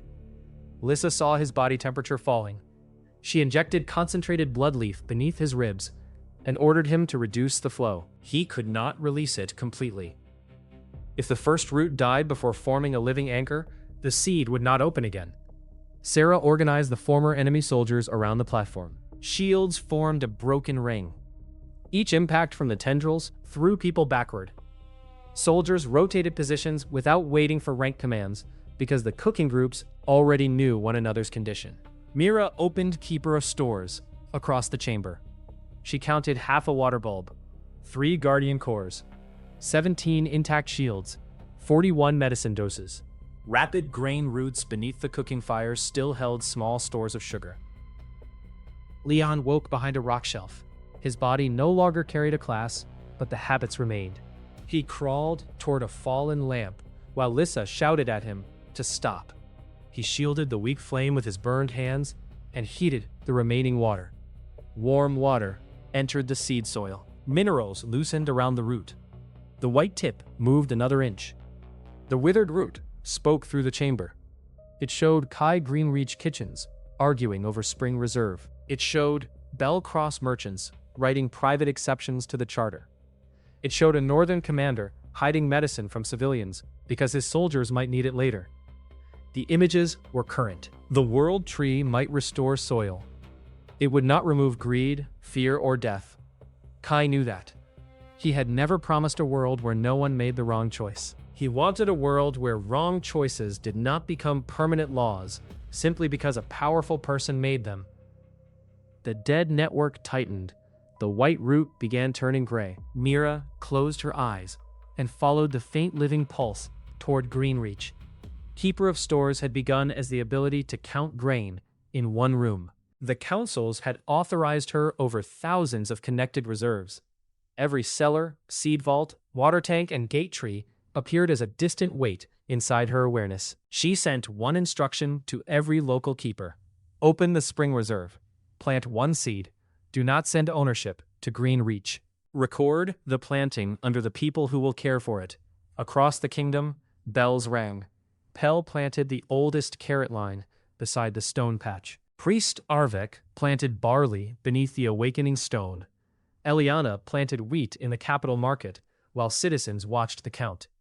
Dunmere planted reeds along the shared riverbank. The northern fort planted a water bulb beside its repaired well. Families planted beans in courtyards, herbs in broken pots, clover in graveside soil, and grain in the black strips between ruined houses. Some refused. Some kept the seed for themselves. Enough people chose to plant. Every seed became a living anchor maintained by a willing hand. The root pulse strengthened. Kai felt the network return, not as power he owned, but as thousands of separate permissions. The world tree root surged through the platform. The withered root wrapped Kai's body and pulled his awareness into the dead network. He felt the scale of its prison. Deserts made from forced harvests. Rivers carrying salts from fields that never rested. Buried animals. Collapsed forests. Centuries of magical residue packed into one place because rulers wanted clean land without paying the cost of cleaning it. The entity's anger had grown around an honest injury. Its answer would end every possibility of repair. Kai tried to force living roots through it. The withered root absorbed them. It had spent centuries holding poison. One young tree could not overwhelm that mass. Kai's identity began dissolving among millions of sensations. He forgot where his hands ended. He felt every dry field as his own skin. Lissa seized his face between both palms. She told him the number of breaths since the seed opened. She named the scar across his left palm from the boar field. She reminded him that he hated overcooked onions, hid the largest potato for Mira, and always forgot where he placed clean shirts. The details pulled him back toward one body. Kai stopped trying to defeat the dead network with more growth. He changed the task. The withered root had been created to contain what life discarded. The ancient keepers treated decay as a place rather than a process. They had locked waste away from the living cycle until the container became a world of its own. The world tree did not need to erase the dead root. It needed to give decay a way to move again. Kai opened every skill he had learned. Soil sense mapped trapped minerals, water, salts, metals, and magical residue. Memory of seed created lines able to survive one poison at a time, rather than pretending one perfect plant could survive all of them. Gentle growth accelerated generations of adaptation, while drawing energy from willing anchors instead of Kai alone. Defensive crops isolated compounds too dangerous to release quickly. Living boundary separated clean circulation from active contamination. Keeper of ecosystems moved water and nutrients toward places capable of using them. Mira directed release rates through the store network. Too much mineral flow would poison rivers. Too much water would collapse dry ground. Local keepers opened reserves according to the conditions they could see. Lissa used adaptive fungus to filter what entered Kai's body. Each culture blackened after seconds. Her assistants among the soldiers prepared replacements from rapid grain roots and guardian tissue.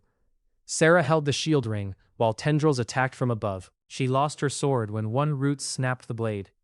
She took a soldier's spear, reversed it, and pinned the tendril against the floor long enough for wet moss to cover it.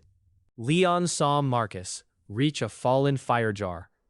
The governor had loosened one wrist from the chain by cutting his own skin against the iron. He crawled toward the platform. If he could not command the world tree, he intended to destroy the seed before Eliana's alliance controlled it. Leon had no flame, no armor, and no class-enhanced speed. He limped through falling stone and tackled Marcus. The jar cracked between them. Alchemical fire spread over Leon's already burned hands. Marcus tried to roll the flame toward the root. Leon closed both palms around the jar and held it against the stone until Sarah reached them. She smothered the fire with mineral mud and chained Marcus to a pillar with both wrists visible. At the platform, the white roots turned green. They entered the gray lake. The withered root resisted by stopping circulation faster than Kai could restore it. New leaves opened above the seed and turned to ash. More leaves replaced them. Each dead layer fell into the soil and fed fungus that broke its matter into usable forms. For the first time, the withered root's function changed. It no longer held everything forever. It received dead matter, broke it down, and released what living systems could safely use. The entity recoiled from the new pattern. It called the process another form of consumption. Kai answered through the network. Yes, life used what came before. The difference was that the material returned, the cost remained visible, and no single place was forced to carry it forever. The struggle moved across the continent. Gray rivers filled with reed roots. Buried moisture rose into cracked fields. Forests dropped seeds before collapsing. Local keepers closed water channels when mineral levels climbed too fast. Healers isolated villages where released ash caused fever. The world tree did not perform one clean miracle. It began thousands of dangerous corrections that people had to manage. The withered root gathered itself for one final act. Every dead tendril pulled toward the primary chamber. Mountains groaned.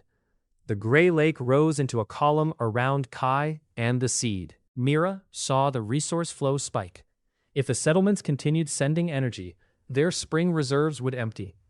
The world tree might survive, while children starved during the transition. She reduced the connection. Kai felt the power fall at the worst moment. He understood why. The old keepers would have drained the settlements to save the central system. Mira protected the people, even if the heroic act became harder. Kai used the remaining flow to open one channel inside the withered root's core. He offered a place in the cycle. The vast awareness touched the new channel. For centuries, its only choices had been holding or spreading. Decomposition created a third function. Matter could pass through without remaining trapped and without being erased. The entity fought the change because the new process required uncertainty. Some released substance would be misused. Some fields would fail. Some people would repeat old mistakes. The living anchors continued planting anyway. The withered root's single mind began separating into millions of smaller processes. Fungi, deep roots, mineral pools, and slow decay organisms inherited parts of its function. No one fragment could impose stillness on the whole world again. The gray column collapsed. At the center, The world tree trunk rose. It passed through the chamber roof, the mountain, and the red wound of the rift. Bark formed in layers of silver, brown, and deep green. Branches opened above the black seam and entered the storm clouds. Rain began over the northern deadlands. The rift closed around the trunk. The network went quiet. Kai collapsed beside the split seed shell. Lissa could not find his pulse. Mira placed one hand against the new root and felt a weak rhythm inside it. Lissa matched chest pressure to that rhythm. She worked until her arms shook. Kai coughed gray water onto the new soil. When he opened his eyes, the first thing he saw was Leon sitting nearby, with wrapped hands and no golden glass window.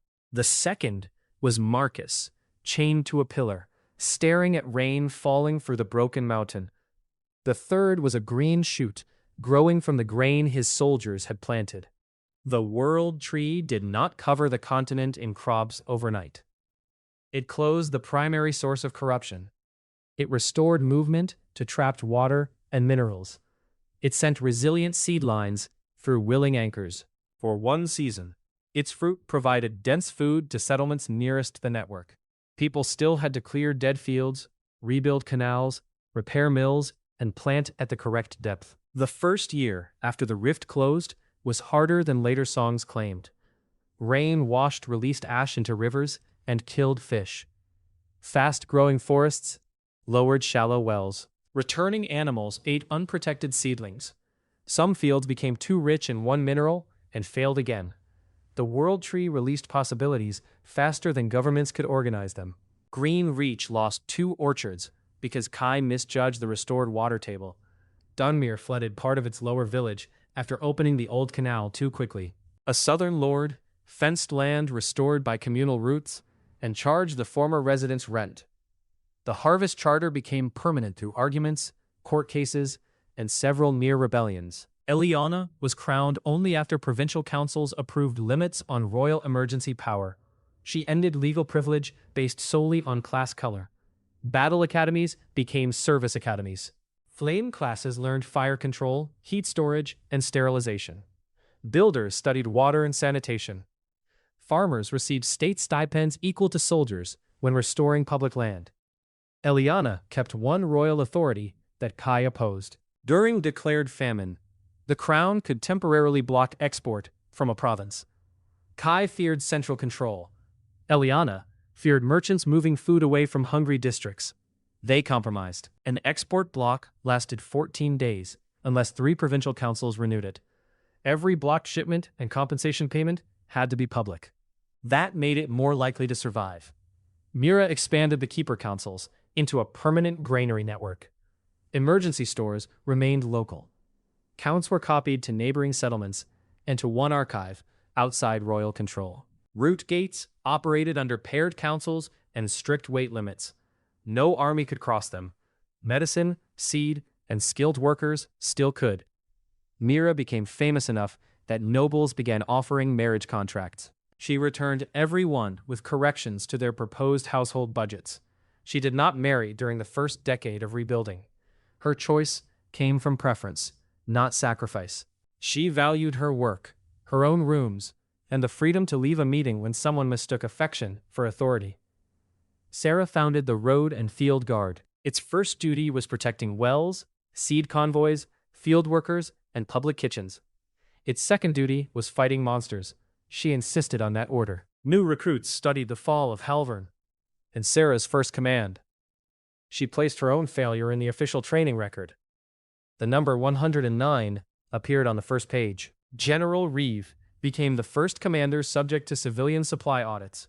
He complained about the paperwork every week and defended it whenever another officer tried to remove it. Marcus stood trial in the same capital market where Eliana opened the granaries. Families from Green Reach demanded death for the poisoning and siege. Families from the southern wards demanded death for hitting grain. Soldiers from the Black Seam demanded punishment for the dead corridor march. Kai testified against execution. He did not forgive Marcus.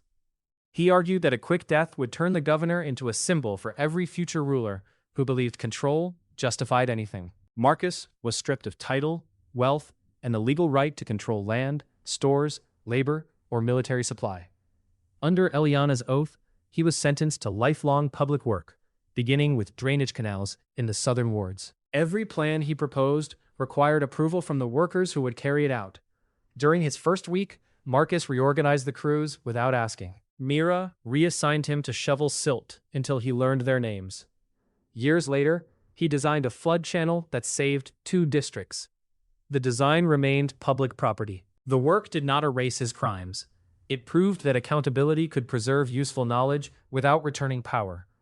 Silas received no pardon for testifying against Marcus. He was convicted of 31 deaths in the poisoning, the murder of the waterkeeper, and earlier killings committed as a royal agent. Eliana rejected secret imprisonment and public execution. Silas spent his life under guard, maintaining gray copper filters in contaminated regions. His knowledge prevented later poisonings. The graves remained. Gideon Vale challenged the Harvest Charter twice. Both courts upheld the use rights of families who restored the northern fields. He kept the manor, the old mill, and land he could cultivate under the same public water rules as everyone else. He never forgave Kai. The crops did not require forgiveness. Priest Arvek changed the awakening ceremony in Rowan. Every class received equal time at the stone. The church stopped placing gold classes at the front. The old garden symbol was carved above the land list, with a new sentence beneath it. A class names a function. It does not price a life. Leon returned to Rowan without a class. At first, he reached for heat that no longer answered. He dropped tools because the burns had damaged his hands. Children knew him as the commander who breached the eastern wall. Kai did not announce that they were friends again. He gave Leon work repairing roofs. For a year, they spoke mostly about nails, timber, and weather. Leon visited families of soldiers and defenders who had died under his command. Some closed their doors, some listened. He accepted both. One autumn morning, Kai found him beside the western stream. The old fishing hook was tied to a new pole. Leon asked whether Kai remembered how to fish. Kai sat on the bank. Their childhood did not return. Something slower grew in its place, built from work that neither could finish in one day. Lissa established the living medicine house beside the stone patch.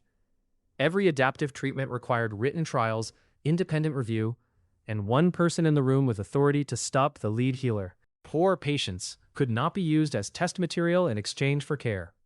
The final rule was aimed equally at the old guild and Kai. Kai and Lissa did not marry during the first 2 rebuilding years. Their work carried them to different provinces for weeks at a time. Neither wanted the ceremony turned into a royal symbol. They argued about the house instead. Kai wanted the eastern room for seed records. Lissa wanted it for patience because the morning light made skin color easier to judge. Mira solved the dispute by adding another room and charging both of them for timber. 2 years after the world tree grew, Kai and Lissa married on the stone patch. Eliana attended without a crown. Sarah checked that the guards ate after the children. Mira managed the guest count and deliberately recorded 1 extra plate for Tobin. Kai wore clean clothes for less than an hour before moving a rain barrel. 1 year later, Lissa gave birth to a daughter named Nara. Kai was 26. He carried Nara to the first field he had cultivated. The stone patch was no longer stony. Generations of roots had turned it deep and dark. Tobin's repaired hoe leaned against the seed house. Nara held an old clay bowl with both hands. Mira had kept it from the leaking house. The crack along one side had been sealed with resin. They filled it with soil and planted a carrot seed descended from the wrinkled root Mira carried to the awakening ceremony 10 years earlier. Kai's system window opened. Class, first cultivator.